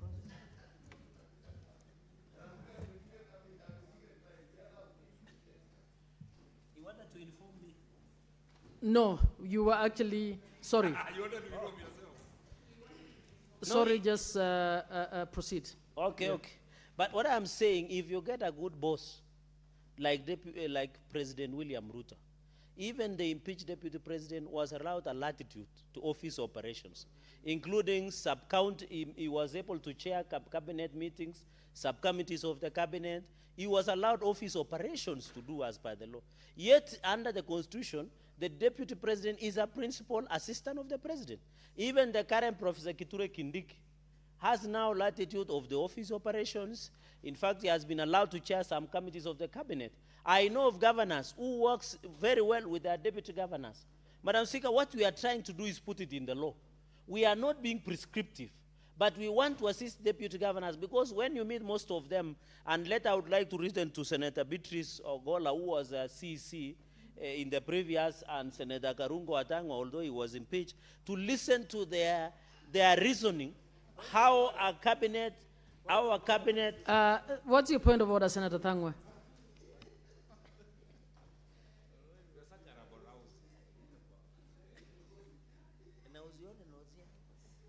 Madam Speaker, I don't know why we keep on entertaining this noisemaker, Madam Speaker. Because every time, instead of discussing substantive issues, he's always bringing drama in the Senate. Madam Speaker, I'm in this Senate elected by the people of Kiambu. And Senator the law Thangwe. is very clear. If you are impeached, you should not be elected. But I was elected and I'm here, Madam Speaker. Senator I do not Thangwe. understand. He should come here and apologize. And we should not allow Senator Cherargei to be using this Senate to come and use the regulatory terms and come and demean people. Yesterday we were called grasshoppers, Madam Speaker. In Rwanda, they call people cockroaches. And that's why people fought, Senator Madam Thangwa, Speaker. Senator Thangwa. We should not allow, Order, and it should Senator not happen, Thangwa. Madam Speaker. Order, Senator Thangwa. You can sit. Senator Cherargei, do you have any evidence that Senator Thangwa was ever impeached? And please confirm that you have evidence he was impeached. If you don't have that evidence, please withdraw. Madam Speaker, I would have wished that there are no noisemakers on the Senate. Maybe they escaped your... Senator Cherarke, you'll be guided by the chair, after which then you can raise whatever issues. What I'm doing, I have all the facts he was impeached. I can table tomorrow. So you can? Yes, I will so table. Tomorrow, at tomorrow's session, Senator Cherarke will table evidence that he has of Senator Thangwa being impeached. Yes. What about the noisemaker part? Can you withdraw? There are no noisemakers. Senator Thangwa, please withdraw the reference to noisemakers, please. Senator Matthew, I can hear what you're saying. You are asking him to defy the chair, which is not right. Please just withdraw and let us proceed. Madam Speaker, I withdraw the use of noisemaker and instead say he makes a lot of noise. Senator Thangwa, that is, I have not accepted that. Please just withdraw. Madam Speaker, it's only that I respect you, but I don't respect Senator Cherarke. I withdraw. Senator, just withdraw. Okay, Senator Cherarke, you realize you are spending most of the time not speaking to the bill. Actually, you might want to help yourself on this. Madam Speaker, the rules of debate are very clear, and I'm allowed in the next few minutes to canvass and give real-life examples. We need to interrelate of what we are legislating on what is happening on the ground, Madam Speaker, and therefore, I will restrict myself, Madam Speaker, as guided, and thank you for that, Madam Speaker. So we are looking at deputy governors who can work simultaneously, and that is why I was saying it was in good faith, Madam Speaker, that we were arguing that I would want to listen to people who have become CCMs in counties so that they can tell us what really goes on, Madam Speaker. But because I know a number of governors, I've worked very well with their governors. Madam Speaker, what is sad is that most of these deputy governors and governors normally work together in a county, and they work together to win votes. But when they go into running the government, like what we saw in Kericho, for example, because I'm well-versed, Madam Speaker, is now they do an Azimio-like thing. When they now start running the government, the divorce becomes noisy, messy, and with a lot of casualties, with the detriment of the performance in the running of the affairs of our county government, Madam Speaker. And that is why we are saying we want to, of course, we are aware under Article 179 that the chief executive officer is the governor, the deputy governor is the deputy chief executive officer. We have said the functions, county executive member. We are proposing that a DG can be given a position to be a CCM or county executive in charge of any department and participate. We are also aware that they can represent governors in various official capacities, national and county governments, including even funerals and birthday parties, but also national and county official functions. Because I have seen most of the deputy governors, Madam Speaker, when you are in social functions, they want to insist, even in mourning somebody, they want to say they represent the governor in giving condolences, Madam Speaker. I don't know the relation, but we are proposing that, Madam Speaker, that official and county functions, Madam Speaker. We are also proposing that we have intergovernmental relations as a member, maintain effective, Madam Speaker. We are aware that there are many challenges, Madam Speaker, that face county governments, especially in the issues of assets management, issues of transfer of liabilities, and preparing an asset register, Madam Speaker. And therefore, we are proposing through Senator Katuri's bill that we look and ensure that they become of intergovernmental. Madam Speaker, we are aware also that whenever a governor is failing to attend inter-economic budget forum that is chaired by the Deputy President, they are allowed to sit in the summit, and we are proposing that they should be there by law. It doesn't mean that if the governor and deputy governor don't see eye to eye, Madam Speaker, they cannot be allowed to ensure that they appear. So we are proposing, Madam Speaker, that they can sit in the summit that is chaired by the President in the IBEC. Madam Speaker, we are proposing that the deputy governor can appear before a county assembly on accountability and transparency matters, so that they can appear alongside CCM of Finance, especially on the audit reports, Madam Speaker, as envisaged in Article 229 of the Constitution of Kenya, where audit reports are normally generated and transmitted to the county assemblies and parliament, Madam Speaker. We are also proposing that they become part of the budgetary implementation and monitoring, especially in public participation, the finance bills that are generated by counties, Madam Speaker, so that we can ensure accountability in the running of the counties, Madam Speaker. We are also proposing, like Musalia, Prime Cabinet Secretary Office, to create a liaison between the county executive and the county assembly. You are aware the Prime Cabinet Secretary Musalia Mudavadi, who is also the Minister of Foreign Affairs, has created an office that, like a liaison between the parliament and the executive. And therefore, we are proposing that the deputy governor can be given that role so that they ensure that the bills, the motions, or the issues that are being raised at the county assembly, Madam Speaker, can be done and can be equated to that. So we are proposing, like a liaison office, to create a link, Madam Speaker. And therefore, in a nutshell, Madam Speaker, because I want my colleagues to contribute, we are giving, Madam Speaker, I know most governors are doing this, and we appreciate them. My observation, because Dr. Willie, the deputy governor of Kisumu, is my good friend, I've seen him fairly working very well with Professor Nyang' Nyong'o, which is very impressive, representing them in many functions, both official and unofficial functions, Madam Speaker. We want counties to work together. These functions, Madam Speaker, there are some governors who are doing it. And I've given an example of President William Ruto. What we are seeing at national is we are mirroring with the counties. The way the relationship that the president and the deputy president works, we want to see governors working with their deputy governors together. We don't want to see governors where they want to undermine their deputies, Madam Speaker. With those very many remarks, I beg to second this bill, and I call upon my colleagues to also contribute, and we process for the benefit of the deputy governors of the Republic of Kenya. I yield back the mic, Madam Speaker. Honorable Senator Cherargei, it is not you who calls upon the others to contribute. You may sit down.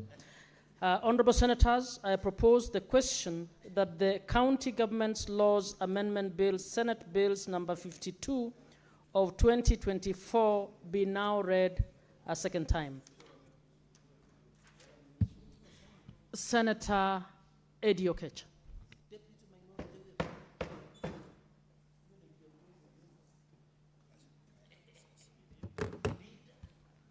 Madam Speaker, I want to thank you for this opportunity. Madam Speaker, this is a very important bill that, first of all, must start from onset seconding, because the author of this bill also, as he said, our DS is also a seasoned political leader in this country. And Madam Speaker, I've been impressed by how many bills he has been able to do in terms of responding to some of the needs in the counties. Madam Speaker, you remember that from last year, the DS worked on the bill that could be able to bring about sanity between the county government and the county assemblies in terms of making sure that there's autonomy of the county assemblies in terms of running their own account and not depending on the CRF entirely in terms of dealing with their budgetary needs, so that there can be some sanity in terms of oversight by the MCAs. And I think this is also one of those areas that the DS has really spotted in terms of giving the deputy governors a very good direction in terms of getting proper assignments. Madam Speaker, our governors have become rogue. And I don't think that where one or two are doing well, we can congratulate them. I think that we have got a menace in the country where the governors are completely sidelining their deputies, one, in the form of financial allocations on things they can be able to do. Madam Speaker, the way the dignity of this office were crafted by the Constitution was to the effect that if you strip off anybody their responsibility in the Constitution, then you strip off the dignity of the people in that particular office. The intention of the Constitution was that when you have got a deputy governor, they must be accorded the same executive status that the governor enjoys. Because these offices, Madam Speaker, are about dignifying the people themselves. And Madam Speaker, we know our counties are created, where for somebody even to be a deputy of a governor, it is a game of numbers, in the sense that one person will bring perhaps their region or their clan or their ethnic groups, and then bring them in the mortgage of politics where they agree in the respect of that particular community or region. If you end up mistreating that particular deputy governor, you actually mistreating the people who gave you their trust by voting for you, Madam Speaker. A case in example is Migori County, Madam Speaker. In Migori County, the chemistry has always been that when you take somebody from the Luo side, of course you have got a very serious cosmopoly in Migori County, without any disregard to any community in Migori County, because Migori County is one of the counties in Nyanza that is extremely cosmopolitan. We have got the Somalis in that community, Madam Speaker, and we have always elected, honorable members from that community. We have got the Luya community in that county in Migori, and we have always elected also the members of that community. We have got the Kurian community. We have got the Kisii, the Abagusi community that are very industrious in that community, Madam Speaker. And it happens that sometimes, and since the inception of the counties as a devolved system, Madam Speaker, it has always happened that the Luo side always takes the Kurian side as a deputy, governor, to be able to run together. And Madam Speaker, you can imagine if you start mistreating that particular deputy governor from Kuria, you are not mistreating the deputy governor. You are mistreating the people of Kuria.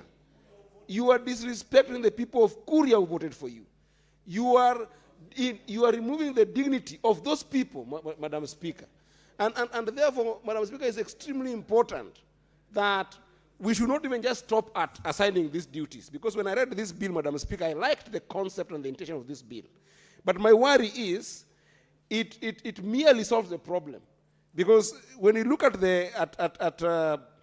Section 32 that is being amended here, Madam Speaker, in my humble view, and DS, perhaps we can work on this together to make these functions more explicit. Because in my humble view, Madam Speaker, only point F, I can call it Section 32, subsection F, and subsection I, that give a practical role to the deputy governor. If you read subsection 32F, it says, where appointed as county government executive member under section B, make recommendation to the governor on matters relating to the specific appointed position in the county executive. This one is more explicit in terms of a role that can actually be executed. And then I says, assist the governor in the implementation of the county budget, including monitoring expenditure, ensuring fiscal responsibility, and promoting financial accountability as directed by the governor and in line with relevant national and county regulations. You see, Madam Speaker, I can see how this one can be implemented and be made an exclusive role to the deputy governor. But Madam Speaker, if you look at the other proposed roles here, I feel like they are still ambiguous. They are still ambiguous in the sense that, and I hope that the author we can work on this, they are still ambiguous in the sense that they still leave the fate of responsibility and functions of the deputy governor to the goodwill of the governor. Madam Speaker, if the move of this motion will agree, we need to make these ones more explicit so that there is more dignity in terms of when the deputy governor takes a role to perform, it is not a role that is at the discretion of the governor. Because that's the lacuna. That is the lacuna. And Madam Speaker, we send so much monies to the counties, in fact, in almost 4 categories that we send monies to the counties, and the budgetary making process and the allocation of resources process, Madam Speaker, is almost explicitly given to the governor. He has got all the discretion to influence the budget-making process to the extent that even the MCAs are removed from this, Madam Speaker. Madam Speaker, we send money to counties, one, through the equitable share. Two, we send money through the additional revenue allocation, the CARA bills that we pass in this House, Madam Speaker.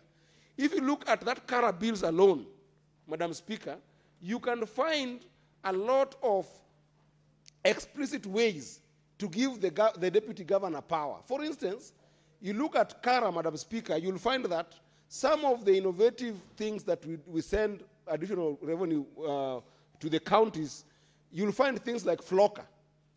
Why is it that something like FLOCA, which is an independent project given to the county governments in the pretext of donations that we get from outside the country in terms of grants given to the government to address a particular problem, like FLOCA, Madam Speaker, addresses a particular climate change intervention problem that is supposed to come from the grassroots. Why can't we say that if we send additional revenue allocation to counties, the function for which we have sent that money must be checked on and performed by the deputy governor? That way, Madam Speaker, you'll be giving the deputy governor a particular portfolio to be able to, first of all, manage, but most importantly, execute the vision for implementation. Madam Speaker, another way that we send monies to the counties is through the World Bank resources that target, urban areas and cities. For instance, Madam Speaker, today, I saw in the order paper, although it was pushed down, that we wanted to discuss something around the Thika, being conferred a city status, the Thika town being conferred a city status, Madam Speaker.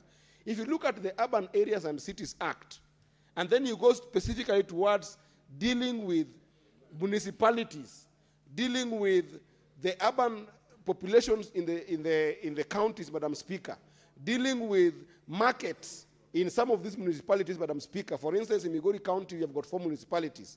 We have got the Rongo municipality, we have got Awendo municipality, we have got Migori municipality, and we have got Keanja municipalities.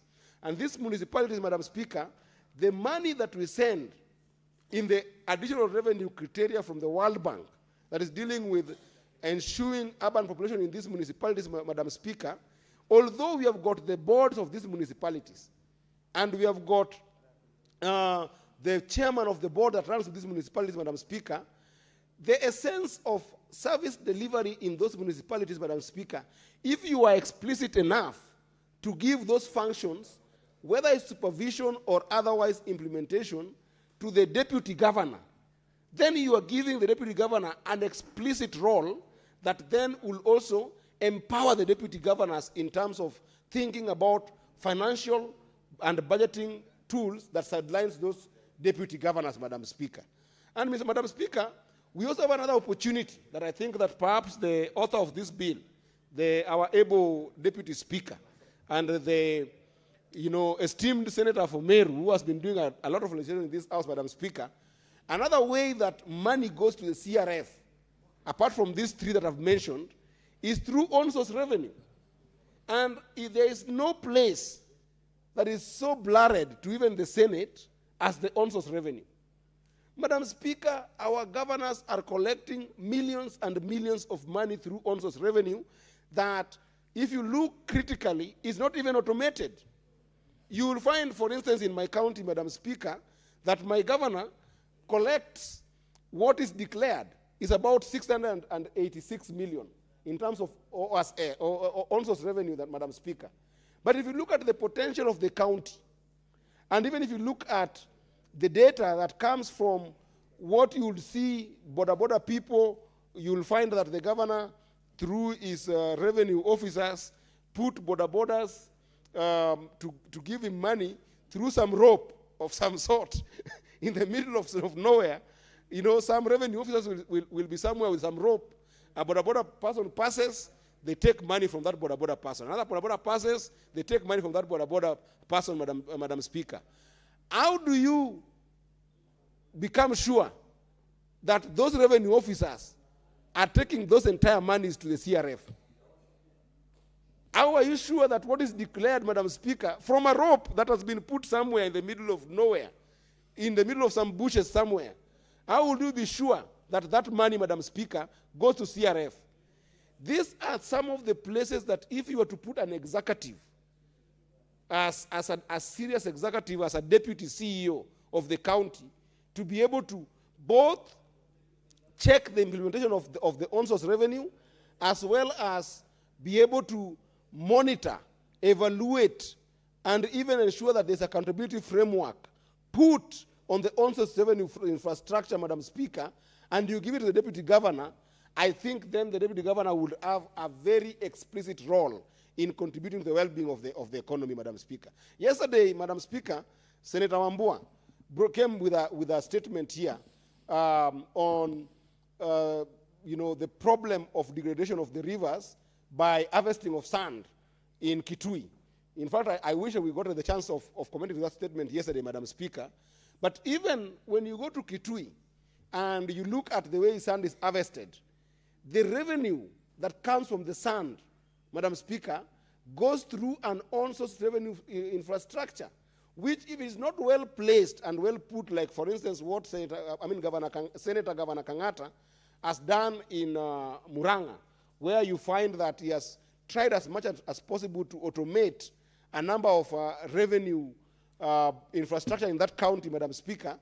If you look at Kitui, which is not dissimilar to Migori, where in Migori we also harvest sand, but the sand harvesting happens mostly from River Migori, as well as from the lake in a place called Modi in Nyatike.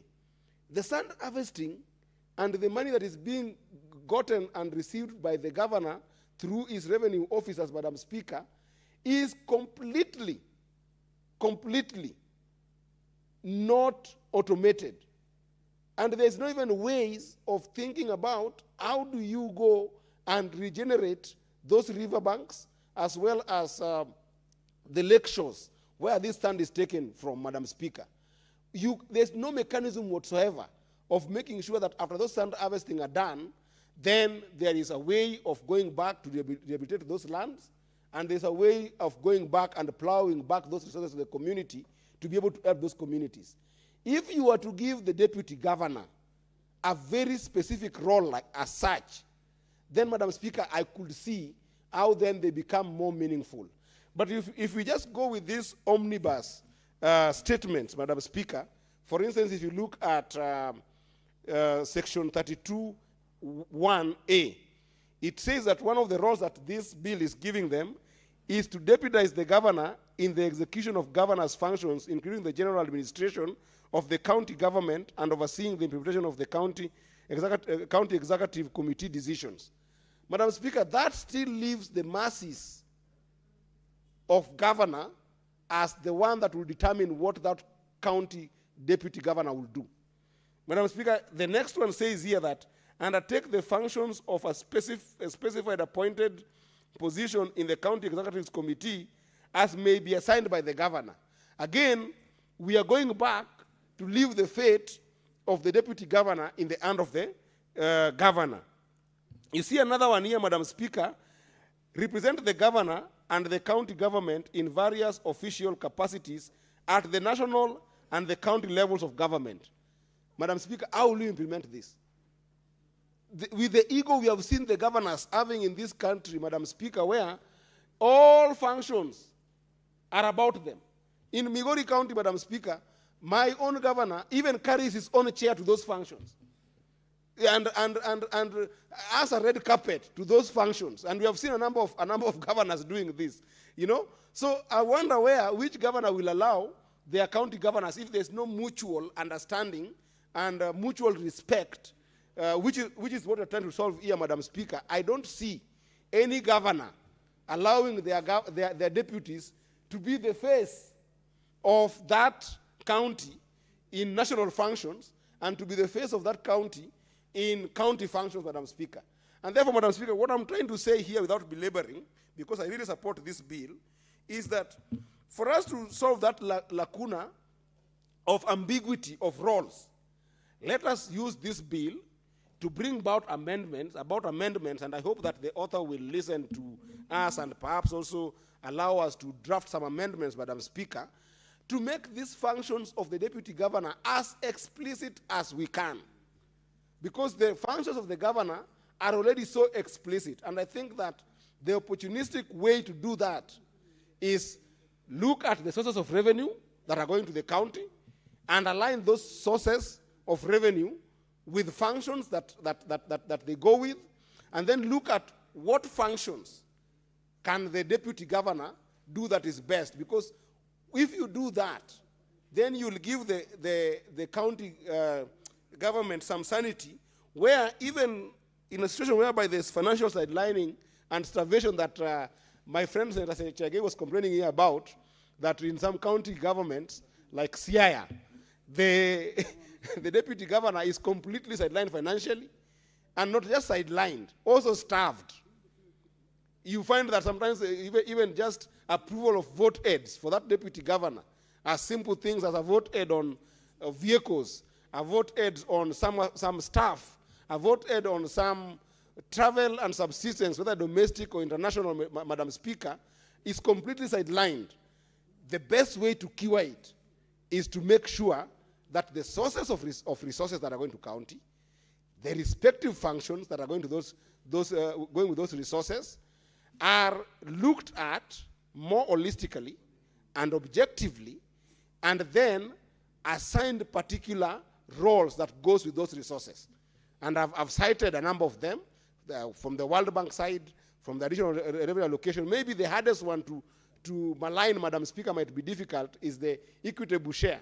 Because the equitable share sometimes, Madam Speaker, goes even to affect some of the overheads that do constitute the recurrent budgets of the county. And in some counties, Madam Speaker, we have also seen some serious projects that will constitute what we'll call flagship projects.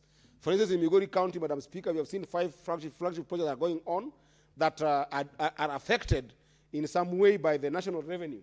We have got the stadium that is going on there. We have got markets that are going on. We have got KIPES. We have got the airport that is being made in Migori County, Madam Speaker, as well as generally the county headquarter. Those ones might be difficult to take away from the governor. But the ones that do affect some other sources of revenue that we might not be able to trace, like the on-source revenue, Madam Speaker, I strongly feel that if we align those functions with the deputy governor, then perhaps they will have some more meaning that always brings dignity not only to them, but also dignity to the people who actually fronted them or supported them to support the governor to take that seat. Therefore, Madam Speaker, I don't want to speak too much, because there are colleagues who also want to contribute to this bill, but I do support this bill, but with some serious amendments to make these functions as explicit as possible. I thank you, Madam Speaker.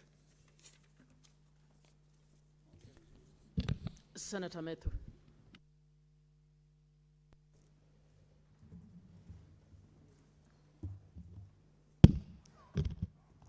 Thank you very much, Madam Speaker.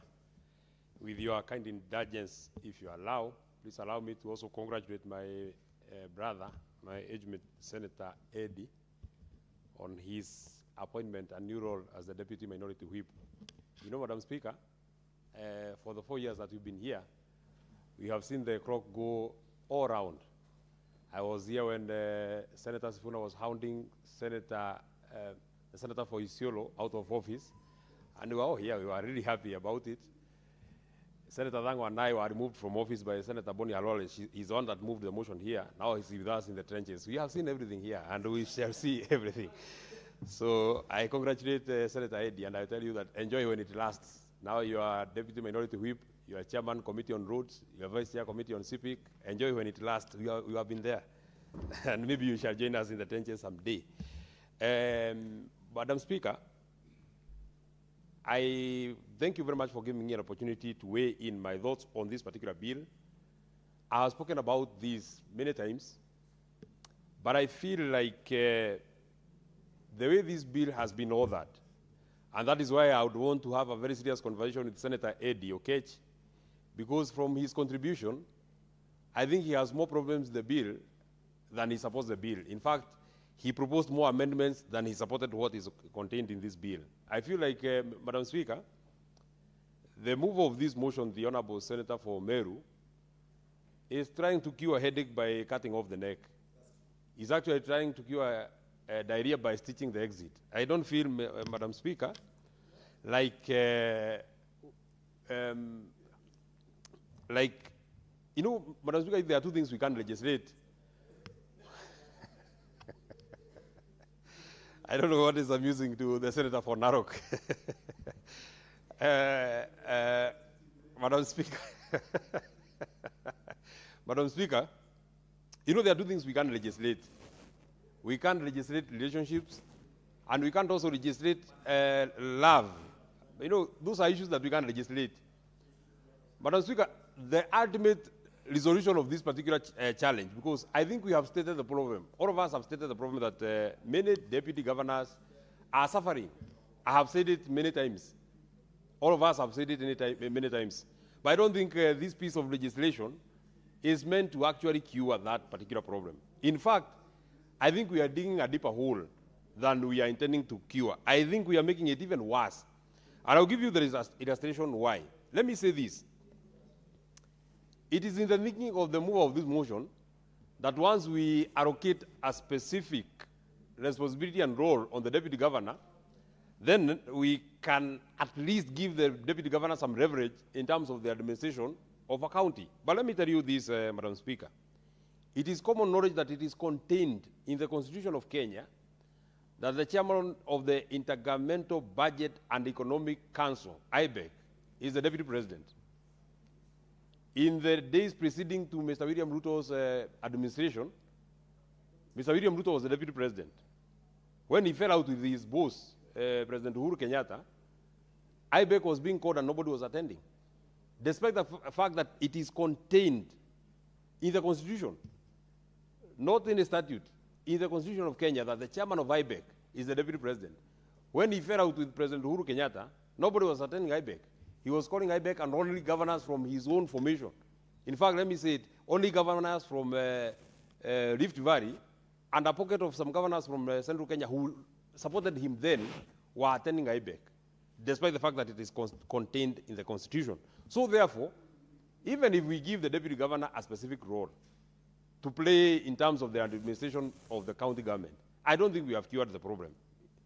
Madam Speaker, I've seen that one of the proposals is that the deputy governor will be a member of the county executive committee, and in fact, ridiculously, there is something that has been contained here, that the deputy governor will be given notice of when the county executive committee is sitting. Do you actually know that in the Constitution of Kenya, Article 179(2), the deputy governor is an automatic member of the county executive committee. The county executive committee has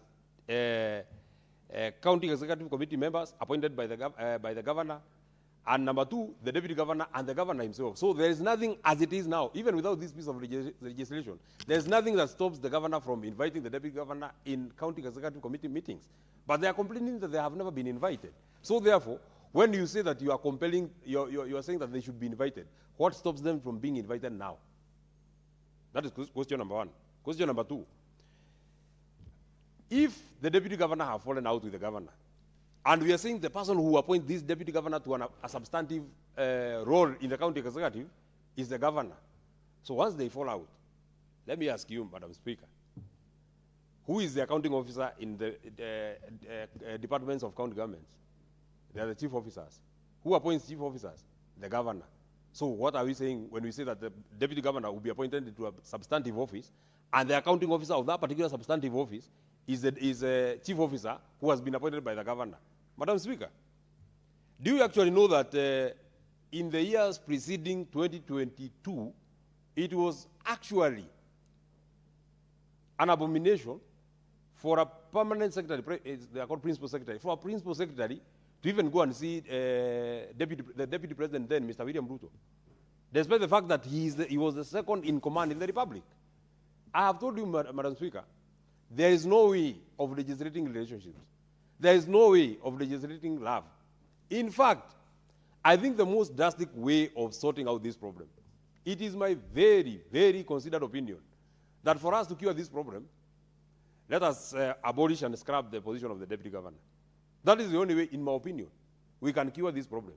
In fact, why do we force people to have governors that they have not voted for? Because you see, we always say that if a governor dies, or if there is a vacancy in the office of a governor, if a governor dies, if he is jailed for more than 6 months, if they become bankrupt, if they become insane, then automatically the deputy governor takes over. What makes people believe that this deputy governor was being viewed by the voters in the same view as a governor of a county? In fact, the way Senator Eddy has said, and you know, Madam Speaker, I'm a Secretary General of a party. And you know how many egos are taken care of when we are trying to put people together. So I run against somebody, I defeat that person, and I take that person to be my running mate. That person has already been rejected by the voters, but because we need some convenience in terms of the clan, in terms of the region, then I'll pick this person to be my deputy. Even though he has been rejected by the voters, I've taken him as my deputy. Once I die, the person who was rejected comes up to become the governor through the back door, Madam Speaker. So I feel, and I strongly believe, and that is why I oppose this particular piece of legislation, that the only way to cure this particular problem is to abolish this position. Because once people fall out, it does not matter whether you have given them any role in the Constitution or not. Once they fall out, I have given you examples, even at the highest offices in the land. I'm happy that Senator Eddy has actually said that when a deputy governor is mistreating a governor, they are actually mistreating the people of the region where that person came from. I wonder where that wisdom was when they were impeaching Deputy President Rigathi Gachagua, and William Ruto wants to say that it is not the people of that region that he impeached. You know, it is the same thinking for the deputy governor and for the deputy president. Madam Speaker, I have seen that the deputy governor wants to be given a role. I think it is 32.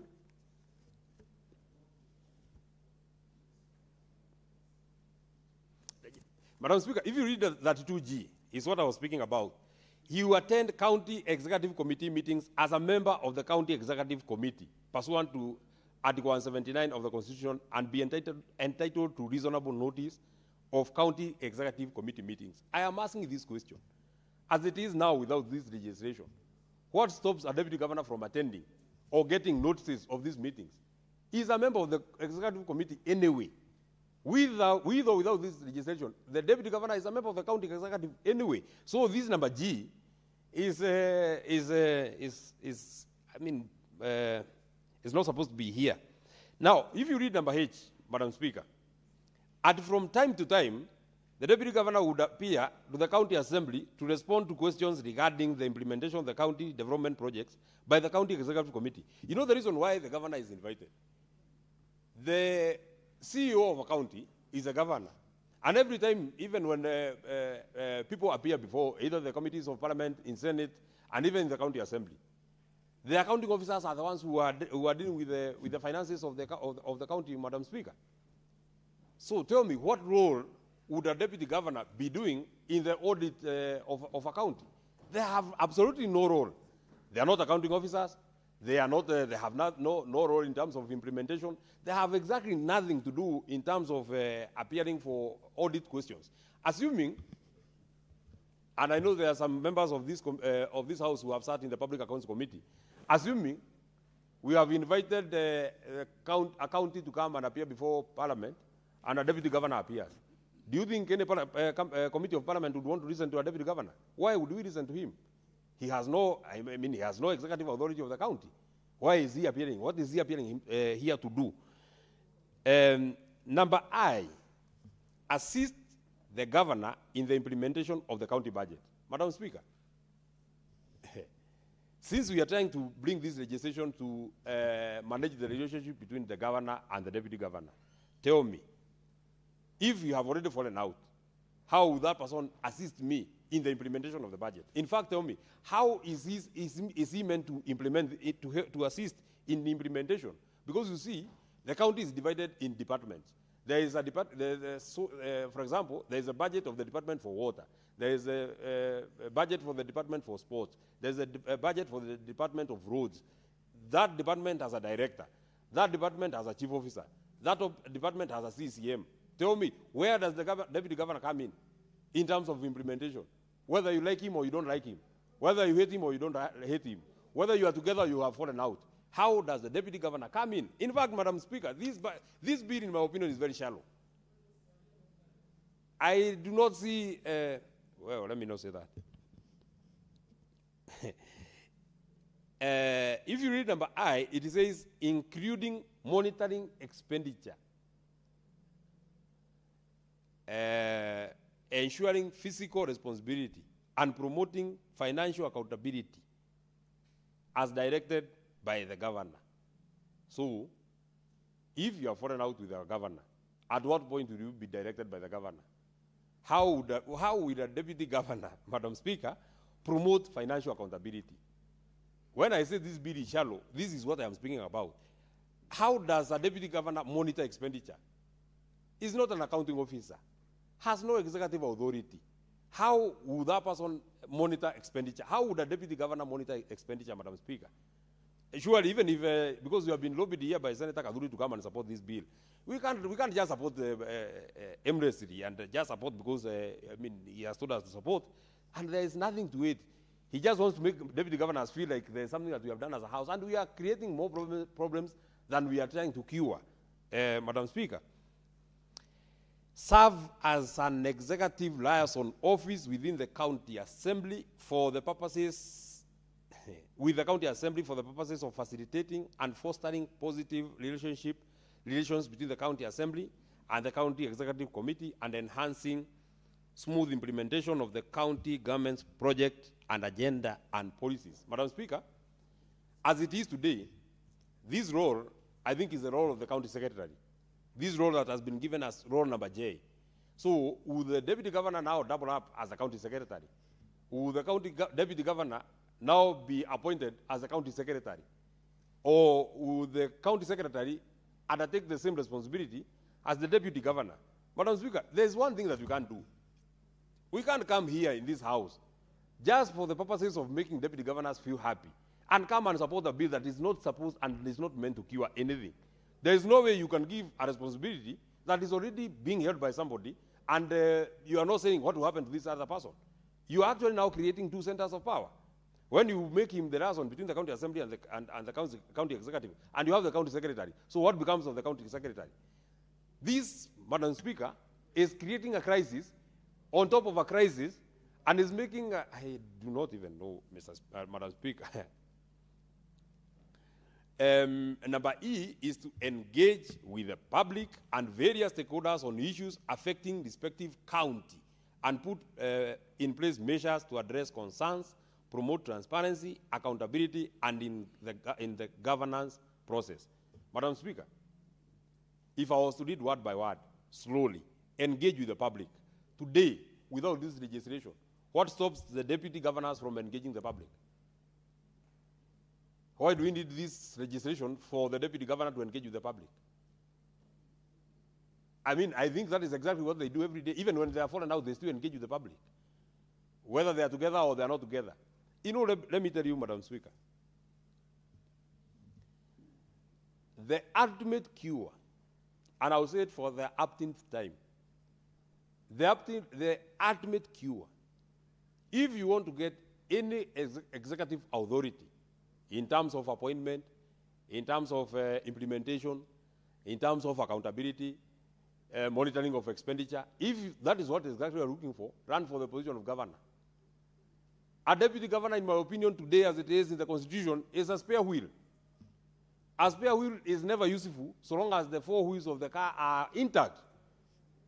As it is today, Madam Speaker,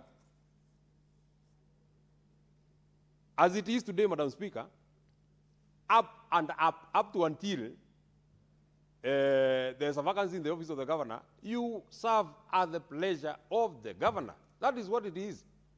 And this bill is not making it any better, in my opinion, Madam Speaker. In fact, if you read from A all the way to J. You will not see anything new here. The only new thing in this bill is to say that a deputy governor will be appointed to a substantive position. First, you have not even been told what is this substantive role that you are being given. You know, somebody can say you'll be in charge of disaster management or whatever it is. You know, it's not specified. You're not being told. It is even better in the national government because the deputy governor is in charge, the deputy president, sorry, is in charge of IBEC. Now, in this case of the deputy governor, this role that you are saying that they should be appointed into a substantive role, we are not even saying what kind of role, what kind of a role is it. You can even be told that you'll be in charge of carrying the seat of the governor around. That is a substantive role. You can be told that you'll be in charge of county askaris or I don't know what. You know, this is a very ambiguous bill, Madam Speaker. And it's not a well thought of bill. This is not a bill that you can say somebody put a lot of effort in preparing this bill. It's just something that was crafted to just make governors feel happy. We are just massaging egos of the governors, deputy governors for nothing and making them feel like we are doing anything. We are passing a legislation to make them feel better. We are passing a legislation to make them feel like the Senate has actually addressed their issues. In this bill, nothing has been addressed. Nothing. Because even in terms of implementation of this particular bill, how do you implement this bill, Madam Speaker? Tell me, how do you tell deputy governors that they'll be in charge of expenditure in their county, yet they are not accounting officers? How? I wish you even said they will not even be appointed as CCM, they will be appointed as chief officers, because at least a chief officer is an accounting officer. But you are saying that, Madam Speaker, with those very many remarks, I wish to say that I vehemently oppose this piece of legislation. I don't think we need to amend this. We need to just do away with it and do a fresh bill and make it better. Senator Olekina.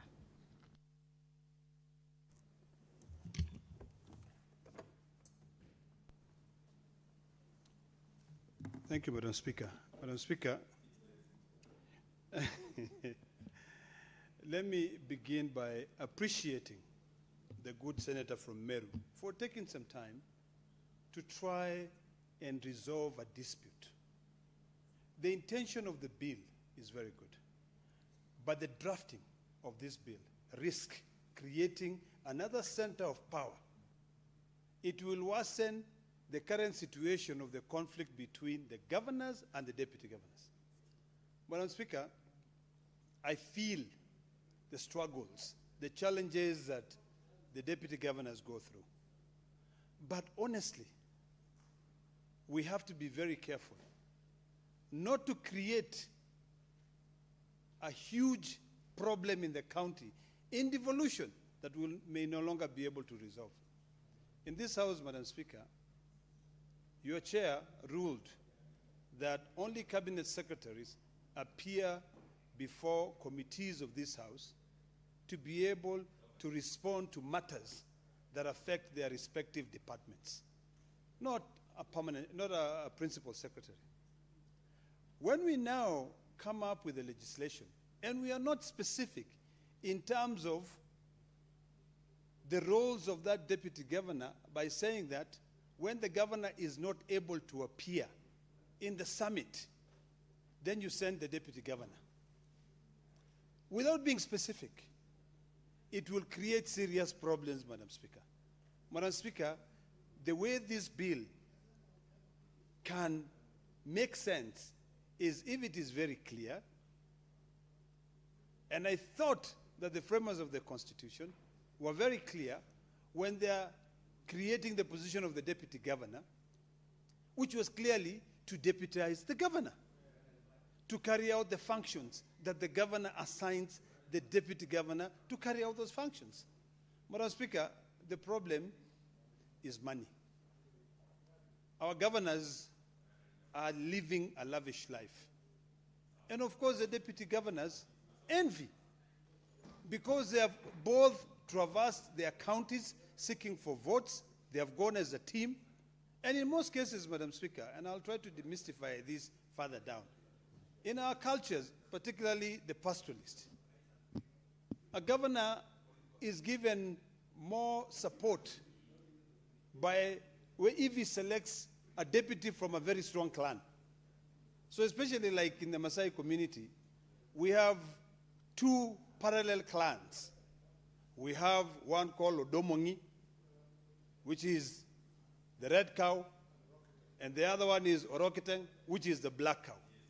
So when you look at the politics of Kajiado and Narok, in most cases, if a governor or a candidate is seeking to appoint a deputy governor, if he's coming from Orokiteng, he will actually appoint one from Odomongi, because then he will get the support of the rest. But where problems arise is when the two of you were living in an apartment in Kilimani.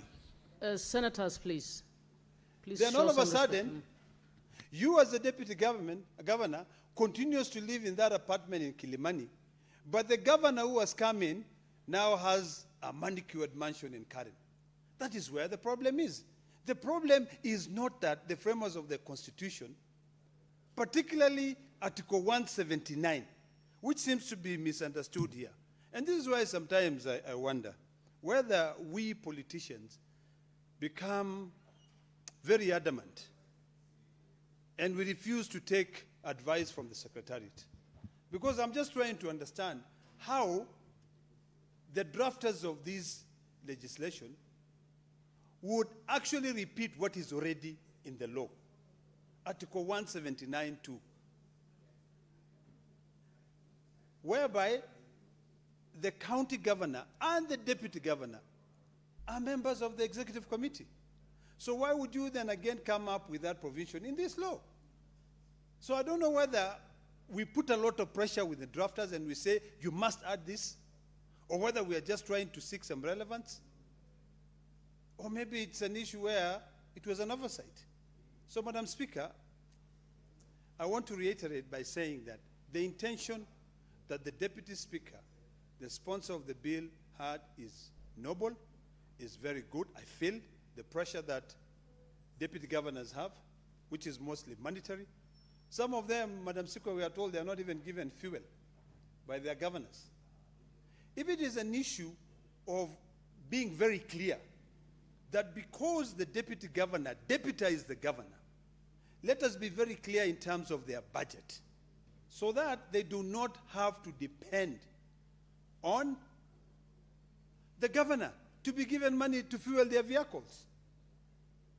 Madam Speaker, we've had problems with the Assembly where we are talking about amending the PFM Act so that we can give the assemblies financial autonomy.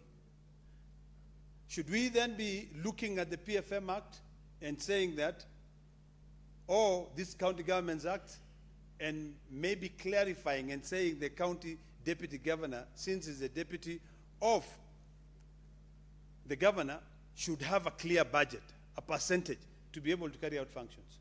That is where this problem is coming. Number two, Madam Speaker, I would also feel discouraged. If I've traversed the county, I've come in as your deputy, and you barely even consider me. You don't give me tasks to do. So I'm just sitting in my office. I'm driving a fancy car. Sometimes it runs out of fuel. If we fight, I must stoop too low so that you can be able to send some money for me for fuel. So I would cry, and I would say I need to be, I need my role to be clearly defined. So, Madam Speaker, I don't subscribe to the school of thought that feels that we should kill the bill. I think we should work with the draft of the bill to be able to make it much more constitutional, because at the current drafting of this bill, it will create two centers of powers. The county governor and the deputy governor will both have their own fights. In fact, those fights will never stop. Those fights will continue. So if we want to be able to make devolution work, the first thing that we should incorporate in this bill, which I hope that the Deputy Speaker will be able to think about it, is a dispute resolution mechanism. When they fight between the governor and the deputy governor, there is a clause that should be added on how their dispute should be resolved. We should also be able to clarify and say, because of the constitutional duty of the deputy governor that the assembly should define the deputy governor's budget. I support the role that every deputy governor may be assigned a docket in the county assembly to be a CC of a particular docket.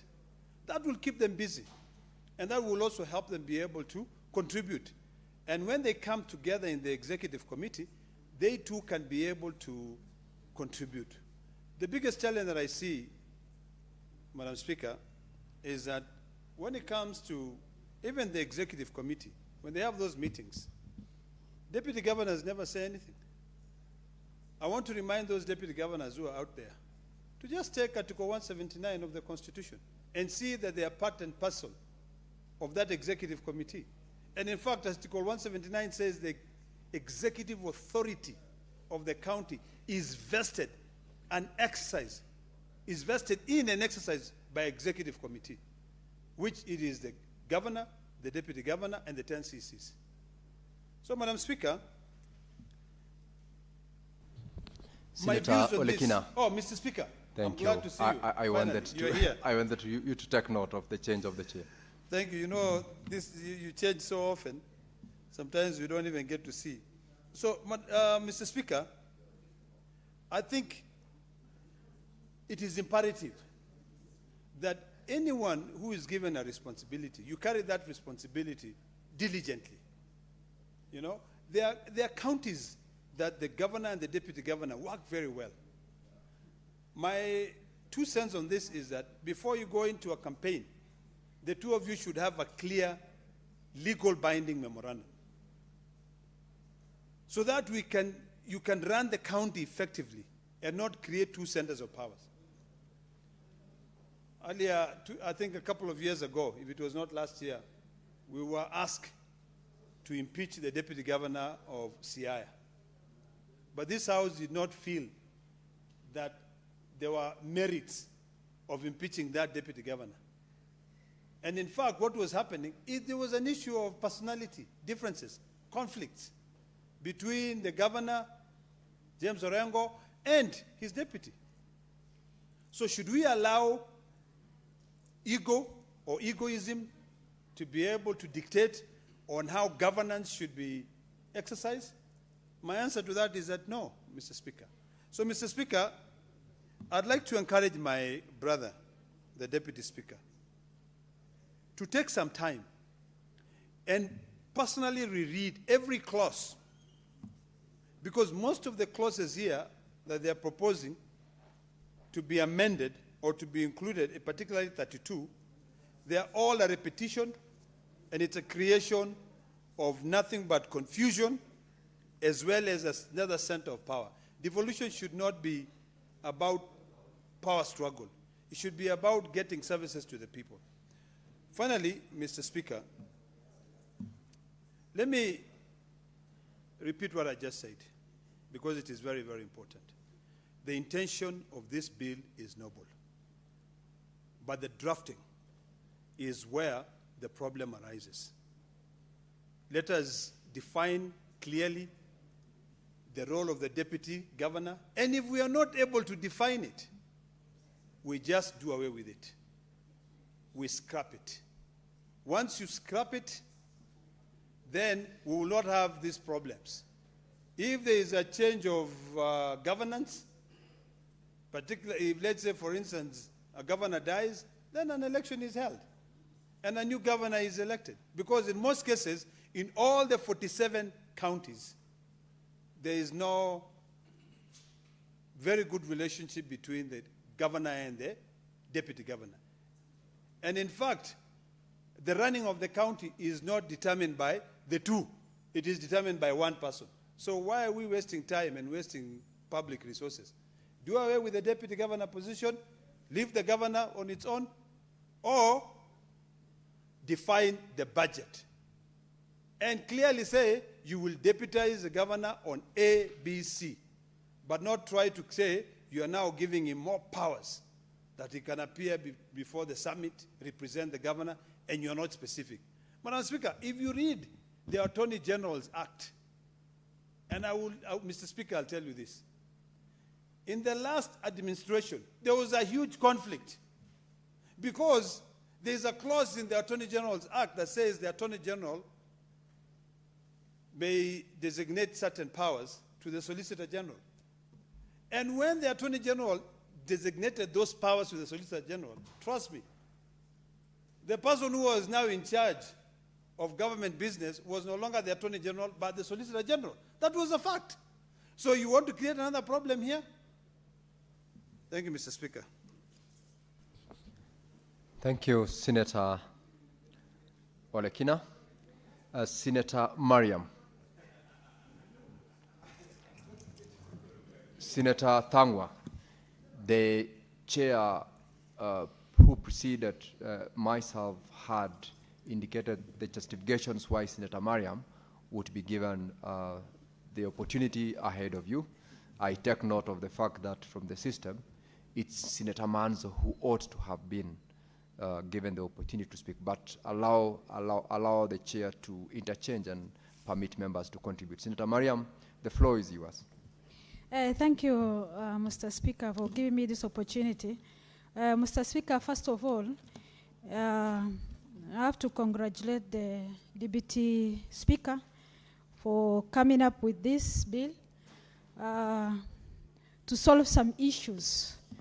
Mr. Speaker, everything has been highlighted, but I wanted to highlight one thing instead of repeating myself. Mr. Speaker, in Primary Act, the role of the Deputy Governor, they were given only 5 roles. In this one, I can see almost 10 roles which has been given. Mr. Speaker, one of them, of which I have some issues about it, is on G, which is attending the county executive meeting as a member of the county executive committees.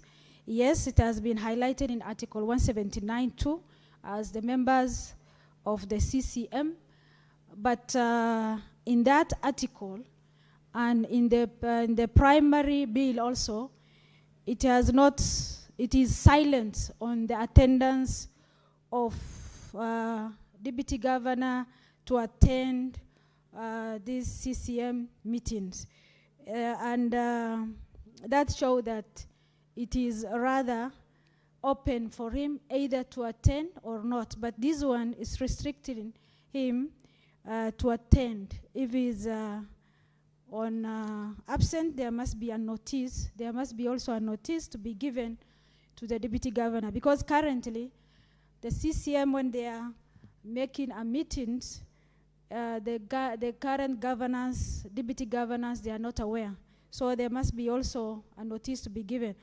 On H, from time to time appear before the county assembly to respond to the question related regarding the implementation of the county development projects by the county executive committee. Mr. Speaker, I totally disagree with this one because the county, when I take, let me take you to, on that one, Mr. Speaker, the chair of the CCM is the governor.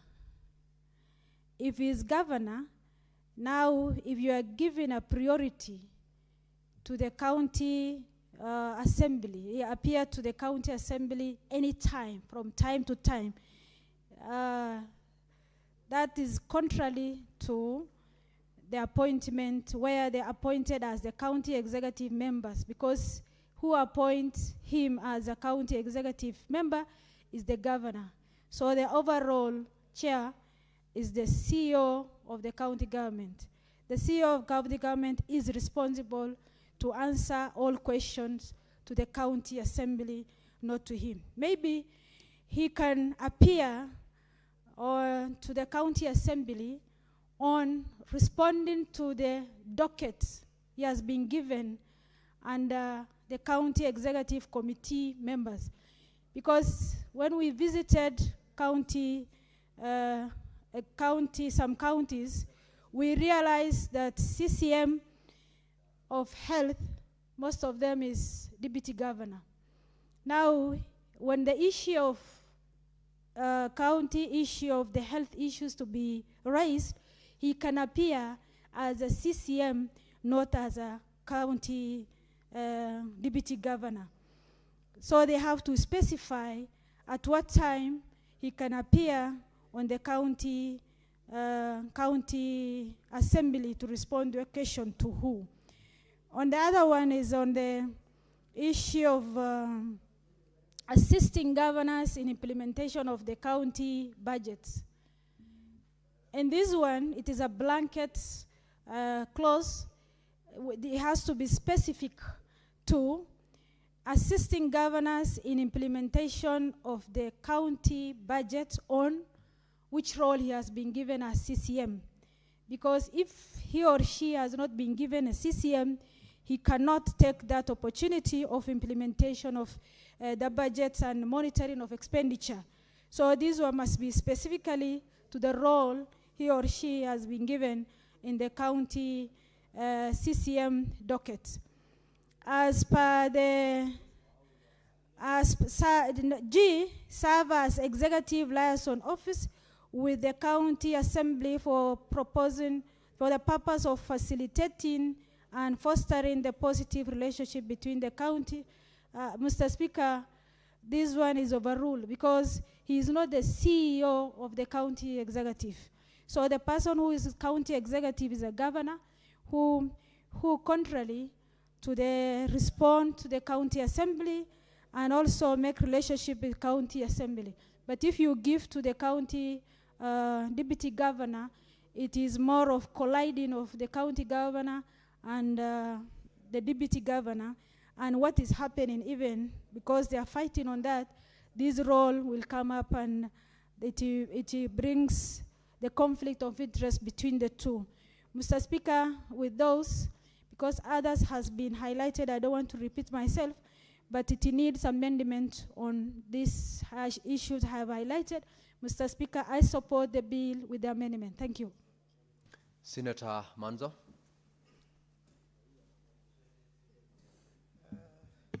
Thank you, Mr. Speaker. Mr. Speaker, you know, I want to go back to the Constitution and, you know, the county executive, how the county executive is formed.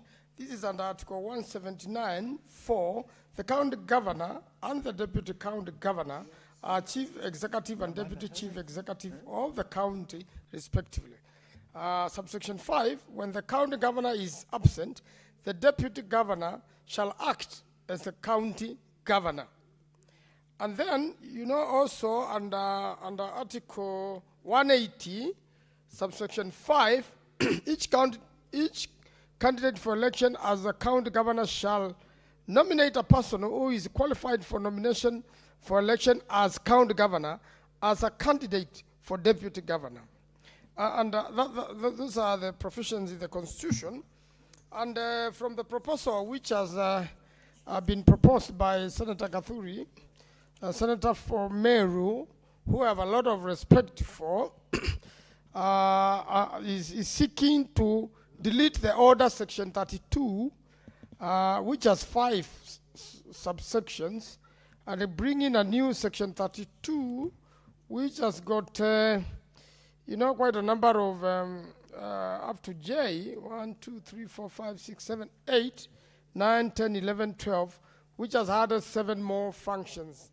Mr. Speaker, if this bill had come to the Committee of Justice, I believe it would be looking different. Unfortunately, it went to devolution.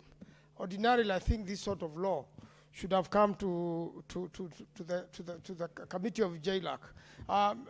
Mr. Speaker, you will be aware that the idea is very good and very noble, and I think it should not be lost.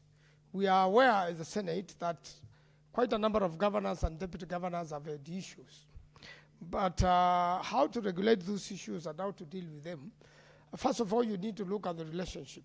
In the event the governor is no longer governor, the deputy governor is automatically sworn to office. Both of them have same qualifications in terms of qualification to be elected as governor. And therefore, I am looking at a situation whereby what is the idea? What was in the original idea of the original Section 32? We have seen, like in the case of Machakos, when Mutua was governor, he immediately fought with his deputy and even brought him here for impeachment. The Senate refused to impeach, kept him without an office, without a vehicle, without employees, for as long as they were serving together, and finally exited. His next deputy governor was appointed the CEC in charge of finance. And then, you know, there are many other examples in the country where we have seen deputy governors be brought here for impeachment, then it works or it doesn't work, and the two have to go and coexist. And what tends to happen when the governor differs with the deputy, then it seems to be a problem. And in a lot of cases, like in the case of Honorable Savula and his governor, you know, both of them are shareholders of their government. I would say equal shareholders. Each person contributed to the existence of the other. You know, Honorable Savula, having been a member of parliament and having been a journalist and is very vast with many things, I believe the two of them gel very well and help each other very well and are able to share power. But it was an idea for governor and deputy to share power equally. I don't think so, although such arrangements can be done. And even that has been the situation in the national government in Kenya. Since devolution came, and since we have a presidential system, each election, the election of President Uhuru and William Ruto were like 50-50 shareholders of their government. Similarly, at the first round, and even a second round, and even currently, the election of William Ruto as president and his first, the second deputy governor of the republic, it was a 50-50 arrangement. If anything, Rigathi Gachagua had brought, you know, more numbers than the other. And similarly with the county governments, there's nothing to call out of order. I know you don't like the second deputy president, but even when you, Cheragai, when you become, there's no point of order. Senator Manso, let me allow Senator Cheragai to raise his point of order.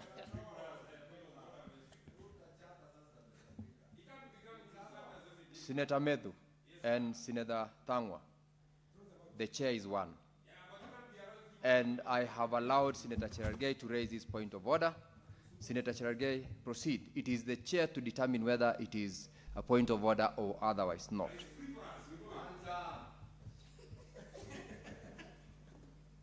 Proceed, Senator Cheragai. I proceed Proceed. with the hair class. Mr. Speaker, I raise understanding order 105 on responsibility for a statement of fact. But Mr. Speaker, straight to the point, have you heard my brother, senior counsel Senator Manzo, not senior colleague, by alluding and stating that the arrangement between President William Ruto and the impeached Deputy President Rigathi Gachagua was 50-50. Can he table the evidence to show that there was a 50-50 arrangement, Mr. Speaker, sir? As per the standing order 105. I yield back the mic, Mr. Speaker, sir. Senator Manzo, you've heard the point of order. Are you able to table any document to that effect? If not, you can substantiate it otherwise. Mr. Speaker, I can't table, but it's a matter of fact. I do withdraw that, but the way they shared government was a matter of fact. The point I was trying to drive in, Mr. Speaker, is that when there is a president and deputy, or when there is a governor and deputy, Senator sometimes Kinyua. they are political. Senator Manzo, take your seat again. What's the point of order, Senator Kinyua? Mr. Speaker, I'm raising on a point of order 105, statement of fact.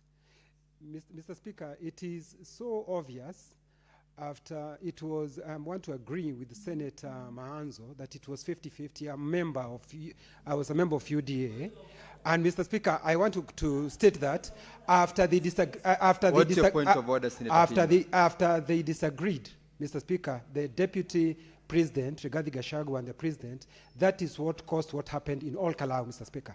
And you can see exactly What is your point of order, after Senator disagreement, Mr. Speaker. What is your point of order? I'm confirming what... Take your seat, Senator Kinyua. I'm confirming what Take Manzo your is seat, saying. Senator It was Kinyua. 50-50, Mr. Speaker. Take your seat, Senator It was Kinyua. 50.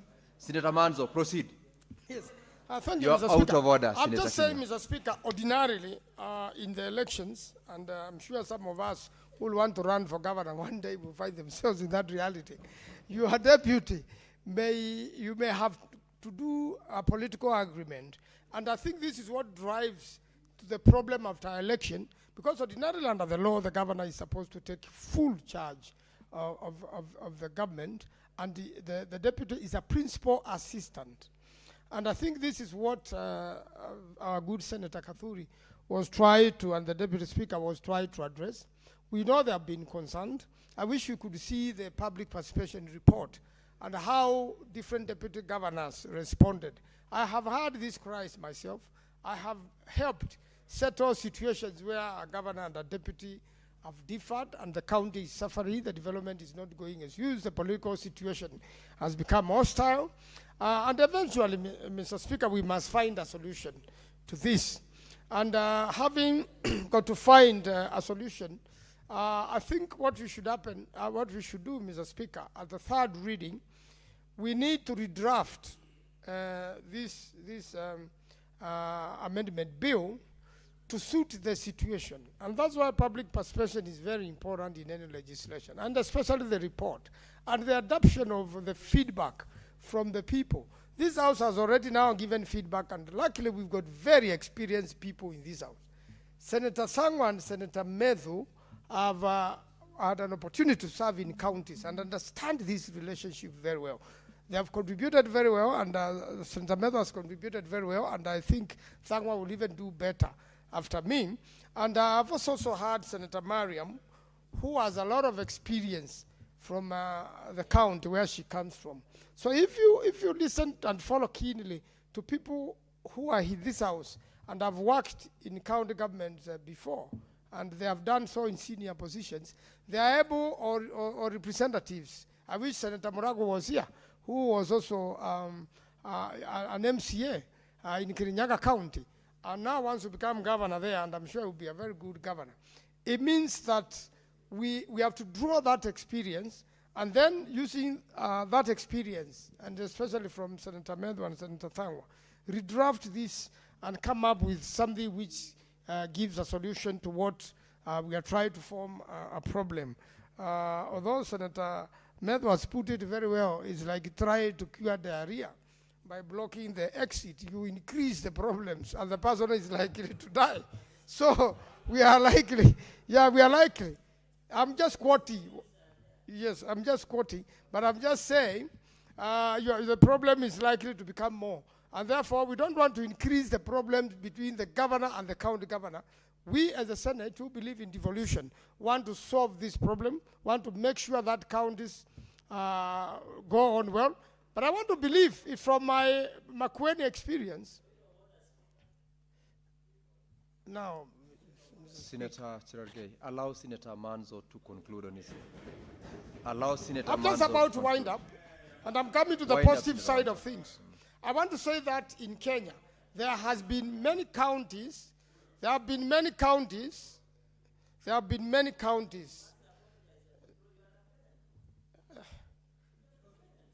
Senator Manzo, you are addressing the chair, you are not addressing Senator Cherargei. Yes. I'm addressing the nation, and I've stated facts as in case I was... Senator Manzo. Yes. You are on the floor? Yes. You're not supposed to talk to your colleague, Senator. Proceed. But the interruptions are Unless so you are much. I don't know whether Senator Cherargei wants to run this Senate alone. Then you should be talking alone if you cannot allow others to think. Senator Manzo. Chair, I want to conclude and say there are many examples of good working relationships in many counties in the country. One of it is Makueni. You know that the governor of Makueni and the deputy governor of Makueni. In Makueni practice, if the governor is a male, then the deputy is female.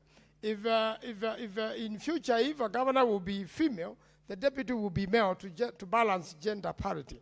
And what has been happening is like the current situation, we have a deputy governor who is a former county commissioner and with long experience in government.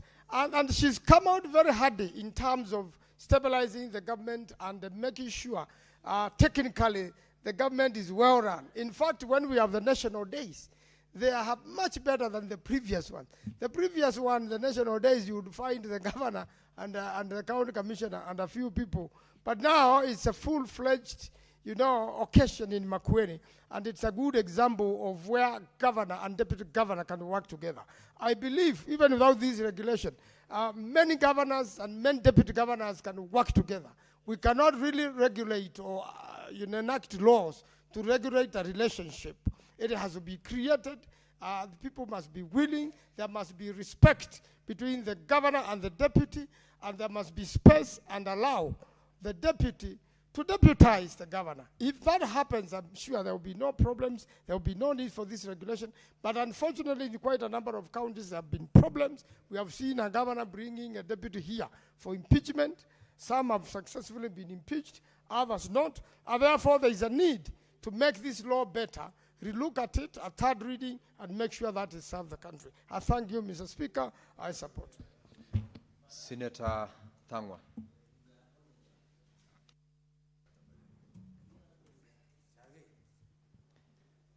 Thank you very much, Mr. Speaker. As I also contribute to this important bill. And this bill is seeking to give powers to the deputy governors, Mr. Speaker. And Mr. Speaker, I happen to be a member of the Devolution Committee. And in the Devolution Committee, we went through this bill. And we gave our observations. And of course, we also gave our recommendations, Mr. Speaker. But Mr. Speaker, before probably I say whether I'm supporting or opposing this bill, I just wanted to it to sink in your mind. Can you imagine having a deputy governor like Senator Cherargei? So now with that in your mind, Mr. Speaker, you realize you do not need this kind of law, Mr. Speaker. Because, Mr. Speaker, the law is very clear. Senator Thangwa, I do not want to allow Senator Cherargei to interrupt you. I do not find anything offensive with referring Senator Cherargei in any other manner unspecific as you have done. Yeah. But watch the speech that you proceeded. Thank you. Content, especially in reference to your colleague senator or any other person who is not in this house. Thank you very much, Mr. Speaker. I'm well guided. I'm well guided. Now, Mr. Speaker, I want to give you a bit of the genesis of this bill, because I do understand, because it came to the Committee of Devolution many months ago. This bill was supposed to cure what was happening in Meru County then, Mr. Speaker. If you remember very well, there were issues of governor and the deputy. The deputy governor, the governor was impeached about 4 times and returned to the office. And they thought they would bring a bill that would create a co-governor. And this is the bill, Mr. Speaker. Mr. Speaker, we cannot cure mistrust with the law. Just like Senator Medu once told me, and I believe probably he said it on the floor of this house, you cannot force people, and especially politicians, to love each other. So this bill, Mr. Speaker, and I like using analogies, is like the best man of a certain wedding requesting some roles from the bridegroom, Mr. Speaker. Mr. Speaker, when you ask to be a deputy governor, your work is only one. You are a governor designate, just in case the governor dies or the governor is impeached, period. And if you feel you're good to be a governor, run as a governor, Mr. Speaker. The Constitution, and that's why I want to declare this law, Mr. Speaker, this law is seeking to amend the Constitution through the back door, Mr. Speaker. If you read the Constitution, Article 179, 2A, it says the county executive committee consists of the county governor and the deputy county governor. Already the constitution is saying. So why do we say it in this law? Why are we saying this law that he should be attending these cabinet meetings, he should be given enough time, prior time? You're actually telling the governor, be writing to the deputy to invite him to the meeting. They have their own mechanism. Mr. Speaker, if you read the same article, 179.5, when the county governor is absent, the deputy county governor shall act as the county governor. That is the only role the Constitution gives the deputy governor when the governor is absent. If the governor is present, just go home and rest, Mr. Speaker. This is the Constitution.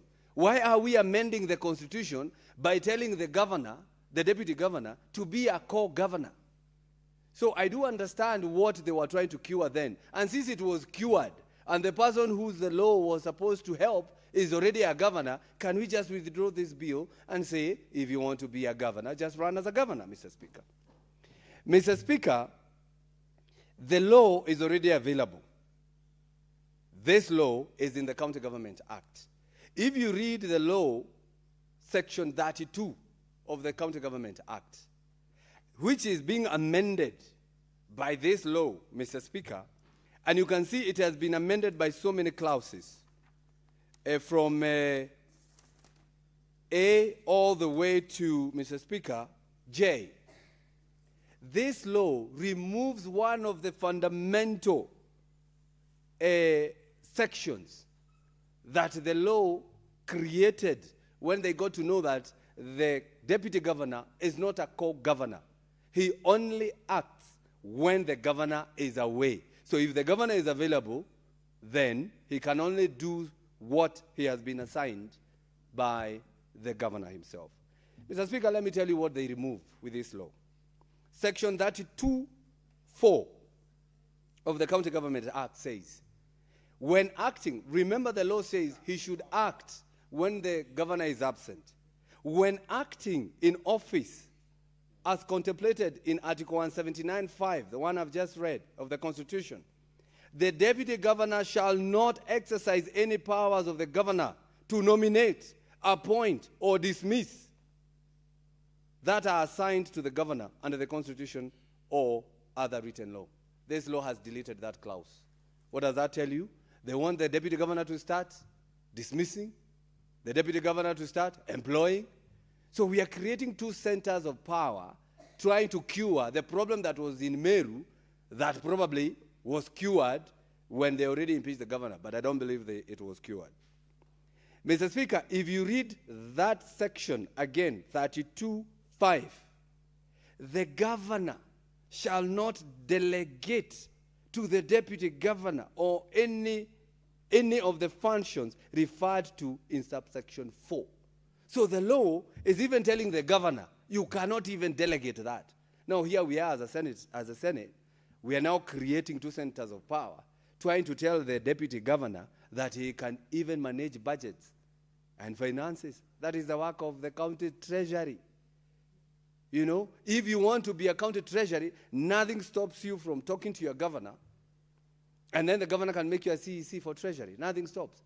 I am a former MCA, and Senator Maazo has told us that we have a lot of experience. I believe in this house, nobody has more experience when it comes to devolution than myself. I've been an MCA, I've been a CEC, executive in the cabinet, and now here I'm as a senator, Mr. Speaker. So what I'm trying to say today is that we should not try to legislate relationship. If they're working together, work together. If they're not working together, somebody can resign. You are not supposed to be in an office if probably you are not working. And Senator Ledama, although I don't agree with him in most cases, he has said, actually the best thing is to scrap this seat of the county deputy governor. And I support, if we cannot cure the relationship, let's scrap that, and that is the amendment of the Constitution. Let's remove this seat so that if you impeach a governor, let people be given a new mandate to go and elect a different governor. Actually, so many impeachments that have come here, and you will agree with me, Mr. Speaker, they have been induced by deputy speakers. I mean, by deputy governors. So actually the problem is them, because they want the governor to go so that they can take the seat. So, Mr. Speaker, as I conclude, I would want to say the problem is more political than legal, Mr. Speaker. And since we cannot cure political problems through the law, let those who want to run as deputy governor know that the boss is the governor. The law gives the governor more powers that he can delegate some if he may. If you remember that gentleman who said, it says shall or may. This one says may, not shall, Mr. Speaker. So it depends on what the governor wants his deputy to do, Mr. Speaker. Mr. Speaker, if you look at H on the amendment, it says from time to time, appear before the county assembly to respond to questions. I mean, nothing stops him today to appear before the county assembly. Actually, the county assembly can summon anyone. I think that is Article 185 of the Constitution, if the senior counsel can help me, Senator Ojenda. But that is what the law says, that anybody can appear.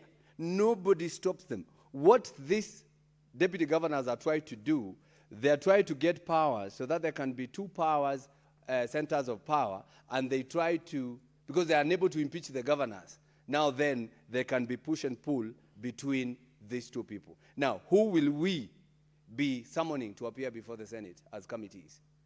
Will we be inviting the deputy, or will we be inviting the governor? Remember, Mr. Speaker, we have had problem with the county assemblies, whereby we have had two speakers, two county clerks, and even two assemblies.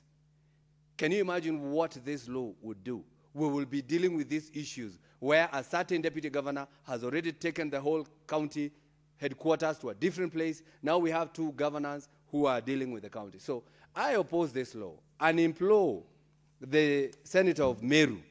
The problem you tried to cure was cured. So we withdraw this bill. And we have only 1 year to the election.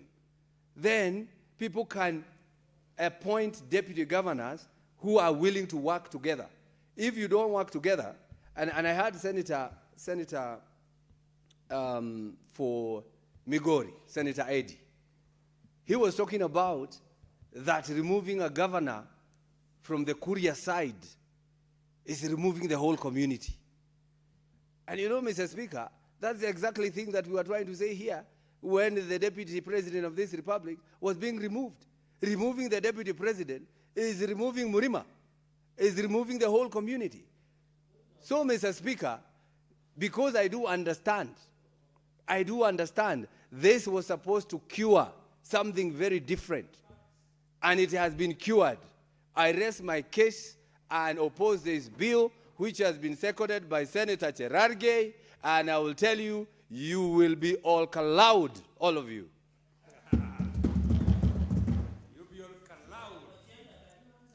Senator Tom Ojenda. Thank you, Mr. Speaker. Mr. Speaker,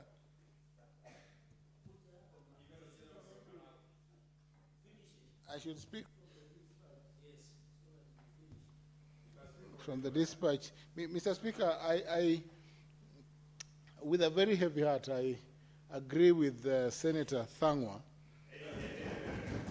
on a number of questions. The first question, Mr. Speaker, is that a close reading of Article 179 that confers executive power to the CEO of the county, who is the governor, and if you read in there, deputy CEO, clearly shows that the governor, while holding the power in the county to appoint and to execute all that has to be done in the county, has the mandate to delegate executive power to the deputy governor.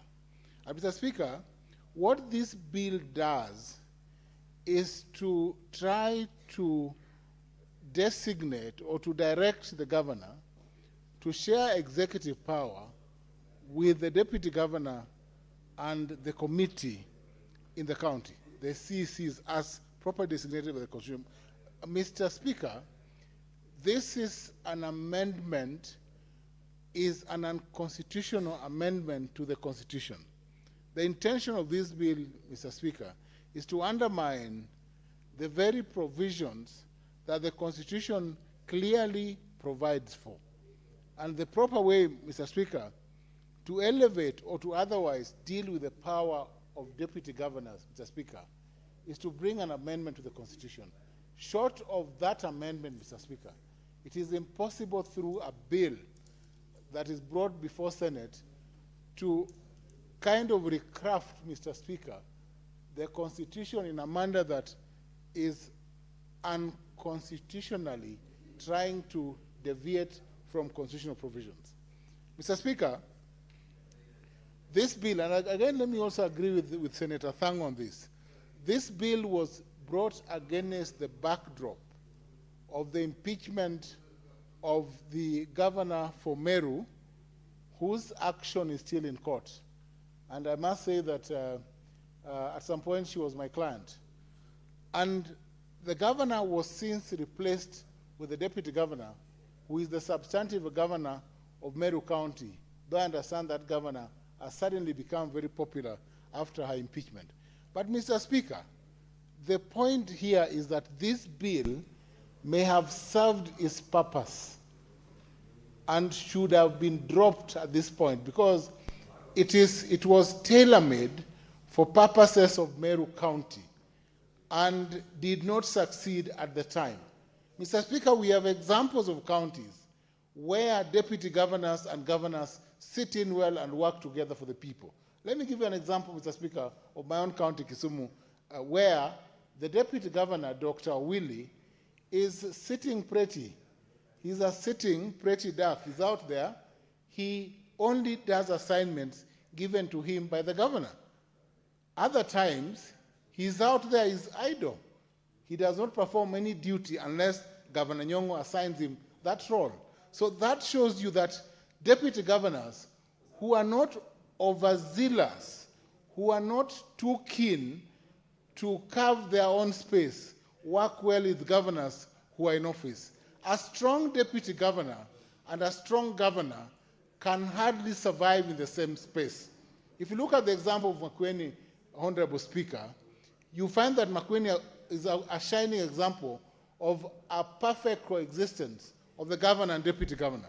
Look at Kakamega, but where, Mr. Speaker, in Sia, for instance, you had Deputy Governor Oduol brought to Senate for impeachment by Governor Orengo because the deputy governor was trying to carve out gubernatorial powers from the governor, which he cannot enjoy unless Article 179 is amended. Let us not, Mr. Speaker, cleverly take away powers of the CEO of the county through a bill or through legislation and purport to direct through the back door a governor to give powers to the deputy governor, including powers, for instance, as the bill designates, for a governor to appoint a deputy governor as a CC. That is shared power. You cannot sneak and share power of a CEO from the back door. Let it be done through the front door, Mr. Speaker, as the law mandates. Mr. Speaker, I oppose this bill. It is utterly unconstitutional and should collapse on its backside and die. Thank you, Mr. Speaker. Thank you, Senator Professor Tom Ojenda. Senator Kinyua. Asante Bwana Spika kwa kunipa fursa hii. Kwanza kabisa Bwana Spika, nataka kumpongeza Seneta wa Meru, naibu wa Spika, kwa mswada huu ambao ameuleta katika bunge hili. Bwana Spika,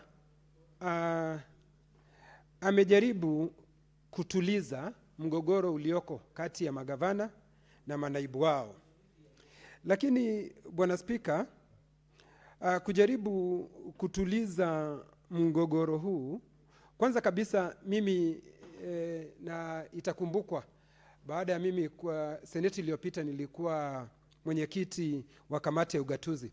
Bwana Spika, naibu wa gavana wa Pokot, miaka 4 ilikwisha bila yeye kuwa katika Jamhuri ya Kenya. Bwana Spika, alikuwa ni daktari katika Marekani. Bwana Spika, Bwana Spika, sijui ni kwa nini hii sheria Kadhuri anajaribu kuileta hapa. Bwana Spika, mtu yoyote ambaye anawania kiti chochote katika Jamhuri ya Kenya anapaswa kwanza ajue majukumu ya kile kiti, ajue uwezo wa kile kiti. Bwana Spika, ajue anaweza kufanya vipi na kile kiti. Bwana Spika, kwa manaibu wa magavana kuja hapa, kwa sababu nimesikia wakati wamekuwa na vikao wakijaribu kuzungumzia huu mswada, nimesikia seneta wa Meru Kadhuri akisema ya kwamba aliwasikiza na kuna yale mambo ambao walikuwa wakitaja. Bwana Spika, wakasema hawapewi majukumu, wanakaa katika ofisi, hawana bajeti yoyote, wao kazi yao ni kukaa katika ofisi, gari zao hazina mafuta. Bwana Spika, ilhali inasemekana vizuri sana nafasi hii ya naibu wa gavana ni ya kusaidia kuimarisha kazi ya gavana wa kaunti, kuhakikisha kuwa tawi la utendakazi wa kaunti inafanyika kwa ufanisi. Bwana Spika, na iwe vema. Ikiwa hajapatiwa kazi yoyote na gavana, Bwana Spika, kulingana na katiba, mafuta anataka ya nini? Bwana Spika, kazi yake ni kukaa katika ofisi na kungoja.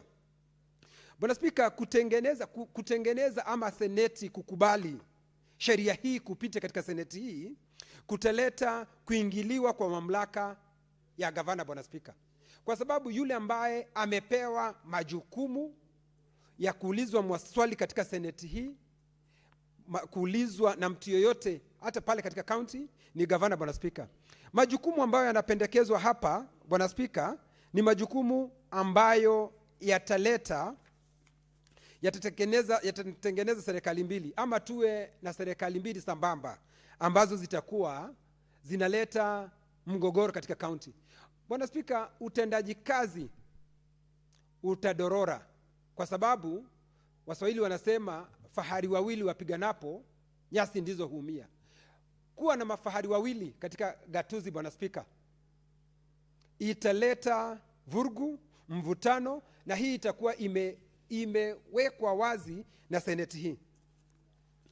Bwana Spika, nimesikiza kwa makini Seneta Cherargei ambaye tulikuwa na yeye katika seneti iliyopita, na alikuwa mwanachama wa kamati ya ugatuzi, na jambo kama hili lililetwa na alikuwa mwanachama nikiwa mwenyekiti, anakubaliana na mimi. Sijui amepindukia wapi, sijui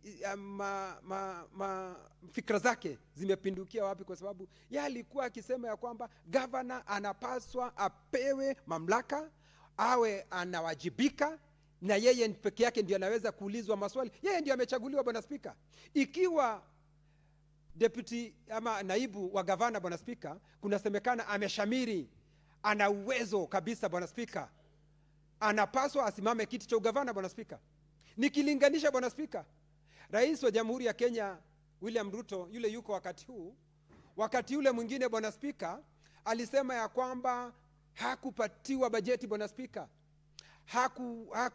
anasema alidhulumiwa. Bwana Spika, na ilijulikana wazi alidhulumiwa. Bwana Spika, alipoona hicho kiti anadhulumiwa, akasimama kiti cha urais. Bwana Spika, hawa magavana tungetaka tuwaambie wasimame viti vya ugavana, lakini sio sisi hapa kuja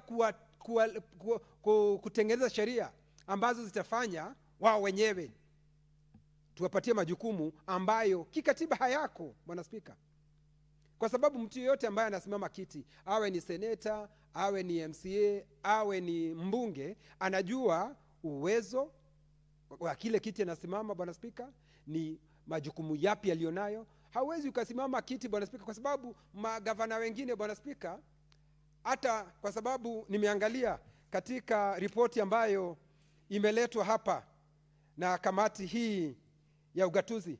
Bwana Spika, utafiti unaonyesha ya kwamba hawa manaibu wa magavana wengine hawajulikani. Bwana Spika, yule ambaye alijulikana wakati anachaguliwa ni gavana. Haiwezekani Bwana Spika, baada ya wewe kuchaguliwa unakuja kutumia mlango wa nyuma ili uweze kupatiwa majukumu ambayo hayuko katika sheria za Kenya. Bwana Spika, nataka kuupinga mswada huu ulioletwa na Kadhuri. Alikuwa na mafikira mazuri Bwana Spika ya kuleta uwiano katika gatuzi zetu, lakini uwiano wa gavana na naibu wake hatuwezi kuweka katika sheria kwa sababu mapenzi Bwana Spika. Hivi leo Bwana Spika, hata tukiandika sheria zipi, wakati talaka inatokea Bwana Spika, talaka, sheria ziko za talaka, na hawezi kuambia watu ni mpaka wapendane, wapende, wasipende. Bwana Spika, kwa hivyo sisi, kile ambacho ningependa kuambia Seneta Kadhuri, alikuwa kama Mkristo, alikuwa na maoni mazuri, mwelekeo mzuri, na hata Seneta Cherargei kumuunga mkono. Lakini kile ambacho ningependa kumwambia, talaka ikifika Cherargei, hakuna vile unaweza kuwapatanisha watu ambao tayari wameamua kutengana. Laikipia Bwana Spika, naibu wa gavana wa Laikipia, kila wakati nikimuona kwa mikutano, nikimuona katika mikutano. Senator Cherargei, what's your point of order? Senator Kinyo, take your seat. Mr. Speaker, I raise understanding order 101, sub-article or subsection 6. A senator shall refer to another senator by the title senator. Mr. Speaker, sir, have you heard the distinguished senator of Laikipia referring to me as Cherargei? Can he abide by the standing orders? And you know, he's a ranking member. In fact, he should be thrown out because he's Senator a ranking Cherargei member. made your point. I must admit that for the number of times I've heard Senator Kinyua speaking and making reference to colleague senators, I haven't heard him not making reference to them as Senator so-and-so. So he's in order. Proceed, Senator Kinyua. Okay, asante Speaker. Na ikiwa nimemkosea bila kumtaja seneta, ninamuita seneta mara 4, ndiposa nikikosea ile nitakuwa nimetaja aina inaingia, inamsaidia ndio aweze kuwa. Na pengine Bwana Speaker anajishuku kwa sababu amekuwa akikoroga watu mpaka sasa inaonekana anajishuku ni seneta. Ni Senator Cherargei, wewe ni seneta na sasa yeye ni seneta. Kwa hivyo Bwana Speaker, nikimalizia nilitaka kusema ya kwamba Laikipia Senator Kinyua, you know, the unfortunate thing with you is when you are given the leeway by the chair by noting that you are in order to make reference to your colleague by name and title, you've gone overboard. I do not want to permit an interruption to your contribution, but you need to also comply with the standing orders by speaking to the chair, not your colleague senator. Asante Bwana Speaker. Bwana Speaker, nilitaka kusema ya kwamba Laikipia, naibu wa gavana na gavana haonani. Imekuwa ni vigumu wao kufanya kazi pamoja. Lakini Bwana Speaker, hata tukitengeneza sheria zipi hapa kusema ya kwamba ni mpaka wapendane, ni mpaka watembee pamoja, ni mpaka wafanye kazi pamoja, Bwana Speaker, walipokutana Bwana Speaker na kusema huyu ndiye atakuwa naibu wangu, Bwana Speaker, sisi watu wa Laikipia tuliambiwa na wao. Kwa hivyo Bwana Speaker, hatuwezi kuja kutengeneza sheria hapa za kuwahimiza kufanya kazi pamoja, Bwana Speaker, kwa sababu walipokuwa wakichaguliwa Bwana Speaker, walikuwa wakivaa suti zinafanana, shati zinafanana, tai zinafanana, walitembea sawa sawa, walitembea miondoko iliyokuwa sawa sawa. Lakini Bwana Speaker, wakati umefika ni watalaka, hatuwezi tumia seneti kuhalalisha mambo ambayo wanapaswa kufanya. Kwa hivyo Bwana Speaker, kwa hayo mengi nataka kupinga mswada huu na kusema ya kwamba naupinga kwa sababu haya mapendekezo yaliyoko hapa ni mapendekezo ambayo katika kaunti ambazo wanafanya kazi pamoja, wanafanya vile ambavyo kunafaa. Kwa hivyo Bwana Spika, hatuwezi kutengeneza sheria za watu wawe na mapenzi. Nashukuru Bwana Spika. Thank you, Senator Kinyua. Senator Kajwang. Mr. Speaker, I also rise to contribute to the proposed amendments to the County Governments Act. Mr. Speaker, the County Governments Act needs a thorough audit. It needs thorough interrogation. 10 years after devolution, Mr. Speaker, this Senate ought to do this nation a favor by looking at the entire act holistically instead of in piecemeal amendments. Mr. Speaker, I have noted that today we are discussing amendments to the section of the act that relates to deputy governors, but there is also another legislative proposal in the order paper to make further amendments to the County Governments Act. Mr. Speaker, how I wish we could perhaps sometimes tie some of these things up so that we have a comprehensive review and amendment to the County Governments Act. Mr. Speaker, the role of deputy governor is clearly spelled out in the Constitution. Article 179(4), which I like quoting whenever governors appear before my committee. I remind them that the county governor is the chief executive officer of the county. And it is for that reason that we expect them to respond to all issues raised in financial statements, in performance reports, in budget implementation reports. The chief executive officer, that is where the buck stops. The deputy governor is designated as a deputy chief executive of the county.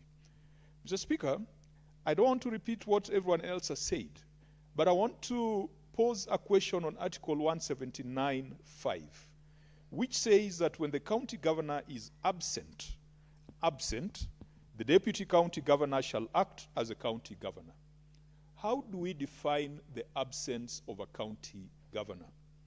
Is it when the governor has gone to watch World Cup in the US? Is that governor absent? Is it when the governor has left his county and gone to another county, like Governor Orengo was in Homa Bay today and caused a lot of chaos in Homa Bay? Would the people of Siaya deem him to be absent from Siaya? Mr. Speaker, what we need to do is to have clear definition of absence of a county governor. Absence could be through impeachment, through resignation. Absence could be vacation of office through the means that have been defined in the Constitution. But there is also the absence which in corporate governance or in contemporary employment practice could be referred to as leave. Mr. Speaker, a chief executive officer, as defined in this Constitution, must be subjected to certain human resource policies and practices. It is not possible that a CEO can be on duty from the first day of his election to the last day of their election. We as state officers or members of parliament, we go on recess. This house does not sit from the first day of our election to the last day of our election. Is it viable that a governor can be present and able to discharge their duties 24/7 for 5 years? Mr. Speaker, there is something called leave that even our employees are subjected to. There was a petitioner who brought a petition here that Parliament should enact legislation to provide provisions for governors to take leave. And so if a governor takes leave, it could be medical leave.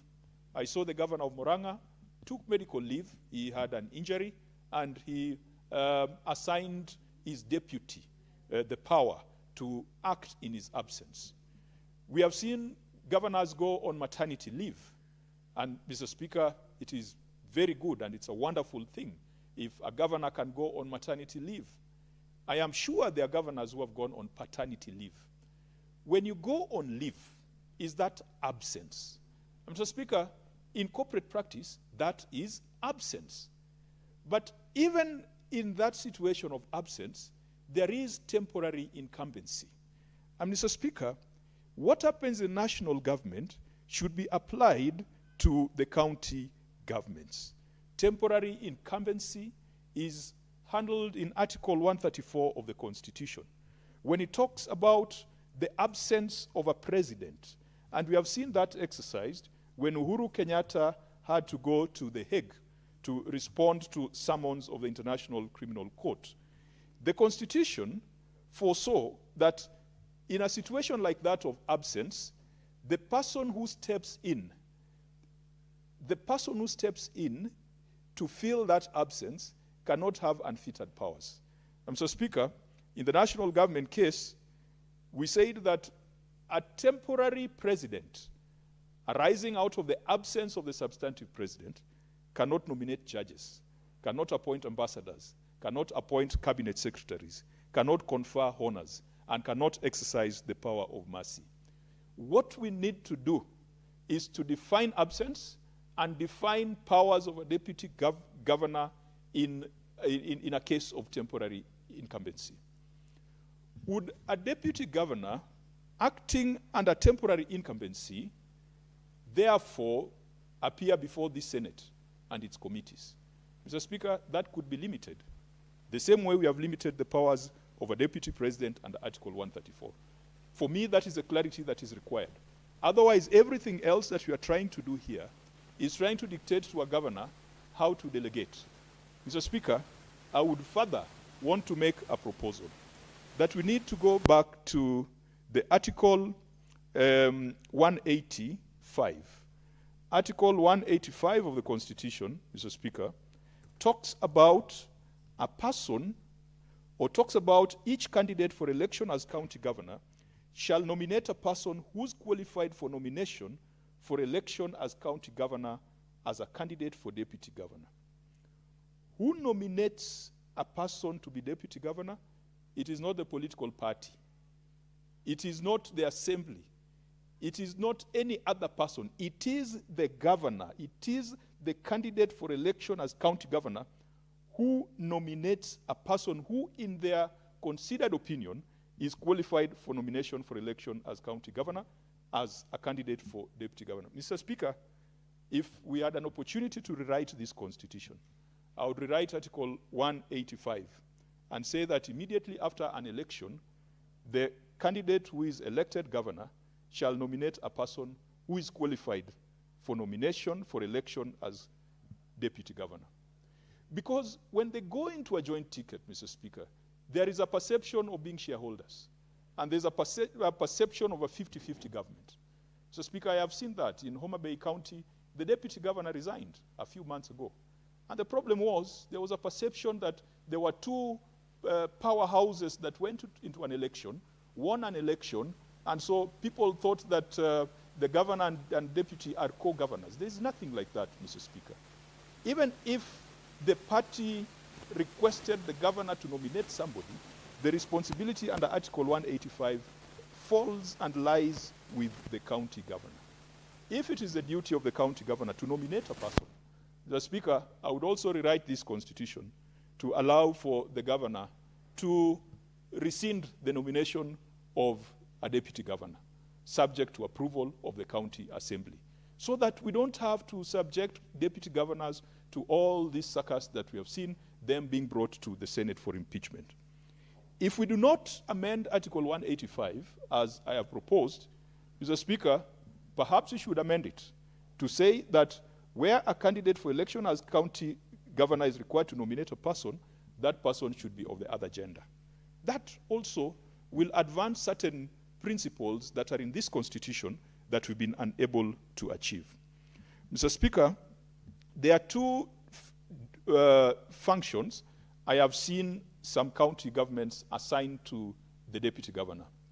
There are counties that have said the county budget and economic forum shall be chaired by the deputy governor.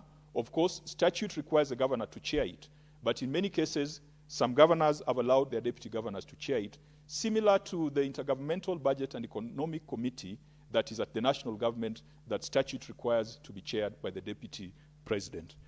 I have also seen some counties in their county disaster management acts designate the chair of the County Disaster Committee to the Deputy Governor.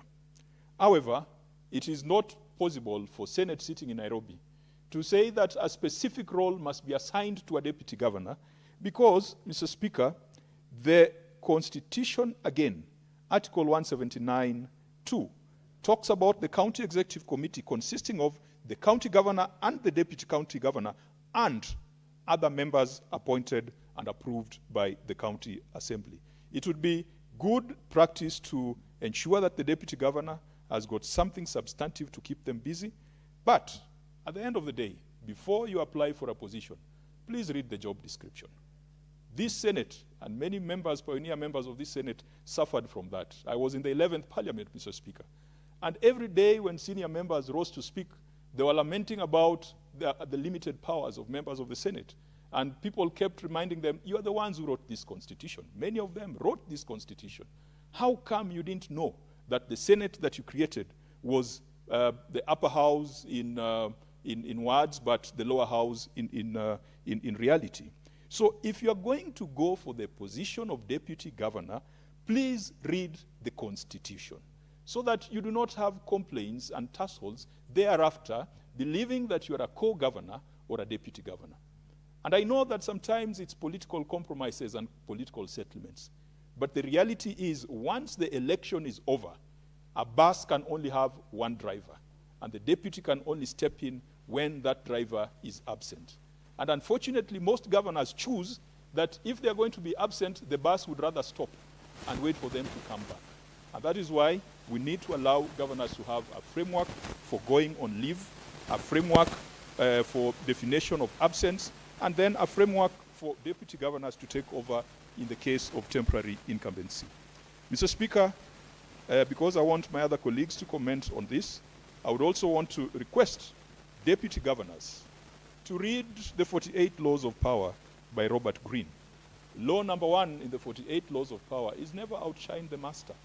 And that seems to be the problem in many cases, where we have very competent deputy governors, some of them who are technocrats, serving under governors who are largely politicians, who know how to get the vote. And sometimes, once they've gotten the vote, they have no idea what to do with it. And you find that it is a deputy governor who knows what to do after the victory. And so people start getting this perception that the deputy governor is becoming more popular, is becoming more effective, and so you end up with some impeachment motions that are not very useful to the counties in question. Mr. Speaker, I believe that there is more we can do to strengthen the office of the deputy governor, but not in the manner that has been presented here. And I do hope that at some point we'll rewrite Article 185, either to provide for gender pairing or to allow for governors to appoint deputy governors after an election. Mr. Speaker, with those remarks, I oppose this amendment. Thank you, Senator Kadzwang. Senator Muma. Thank you, Honorable Speaker, for an opportunity to contribute to this. Honorable Speaker, I'm the Vice Chairperson of the Devolution and Intergovernmental Relations Committee, and we looked at this bill. When the mover moved the bill today for second reading, I think he may have given the impression that the committee may have agreed with it as it is. Because it's 1 year since we actually submitted our report, nearly 1 year, Honorable Speaker, I will actually share that report in the House Business Committee forum so that members who have not contributed to this debate can also see what the committee looked at and what the committee recommendations were. Honorable Senator, Honorable Speaker, there are a number of things.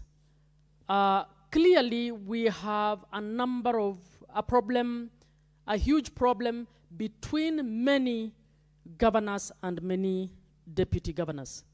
That is the reason why deputy governors came together to try and see whether they can find a way and get assigned functions through the law.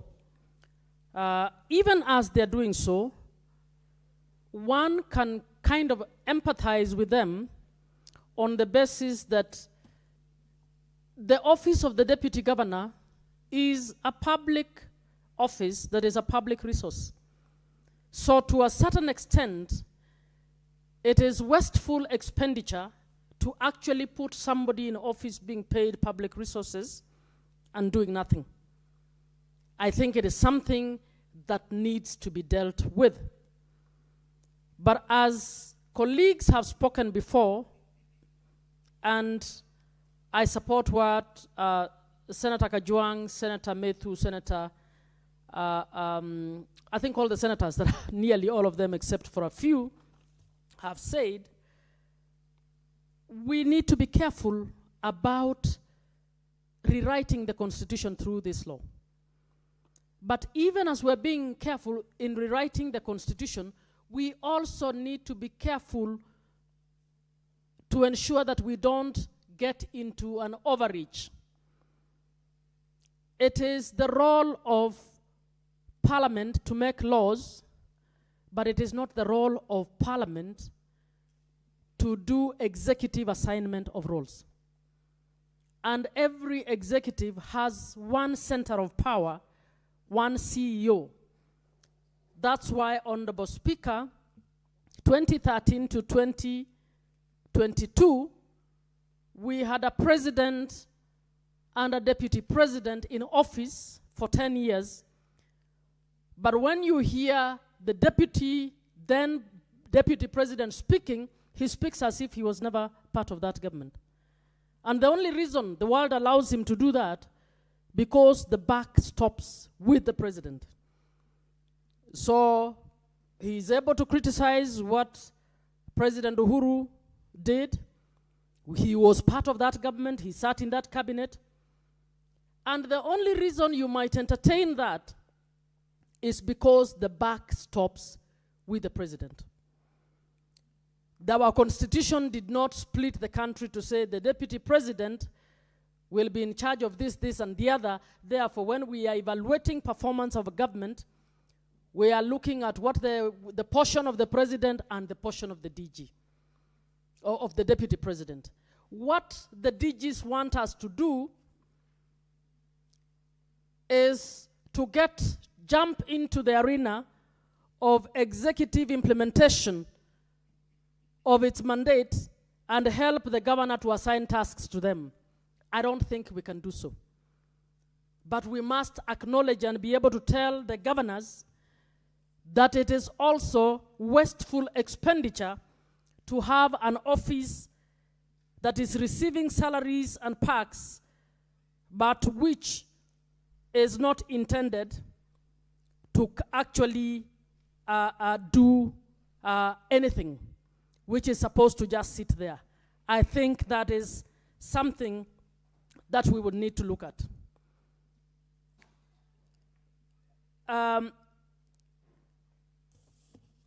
Honorable Speaker, when you look through the committee that we made, maybe our recommendation might just simply be one, because the second one was just reiterating the fact that the governor may delegate work, a provision that is already within the County Government Act. What we did recommend after looking at all the clauses, we actually proposed that we delete the clauses as provided and amend Section 32 of the County Governments Act to require the governor to assign responsibilities to the deputy governor and to ensure that the office of the deputy governor is adequately facilitated.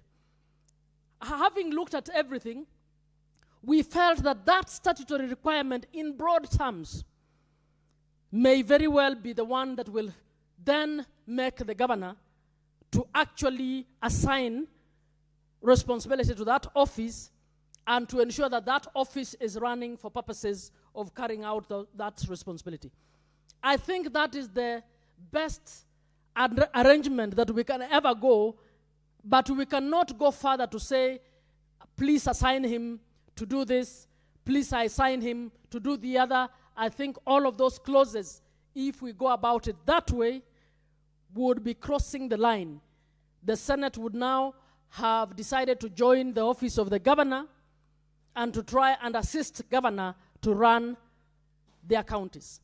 And we did this knowing very well that it is not a problem with the law, because we have county governments where the governor and the deputy governor are working pretty well. They have assigned tasks to deputy governors, and those deputy governors are carrying out those tasks. We have counties where deputy governors are chairing committees. They have been assigned a docket to run, and they are running those dockets and delivering on their mandates without a problem. So we cannot say that the problem that currently exists, as somebody said, that the love affair has now failed and divorce is ensuring, that the Senate can cure that kind of relationship with this kind of law. So we are requesting, as a committee, if you look at the detail, and we met quite a number of people, and we have a detailed report on each and every one of... Senator Muma, when the House resumes tomorrow, you will have 11 minutes to conclude on your contribution to this particular bill. And now, Honorable Senators, it's now 6:30 p.m., time to adjourn the Senate. The Senate stands adjourned until tomorrow, Thursday, 23rd of July, 2026, at 2:30 p.m.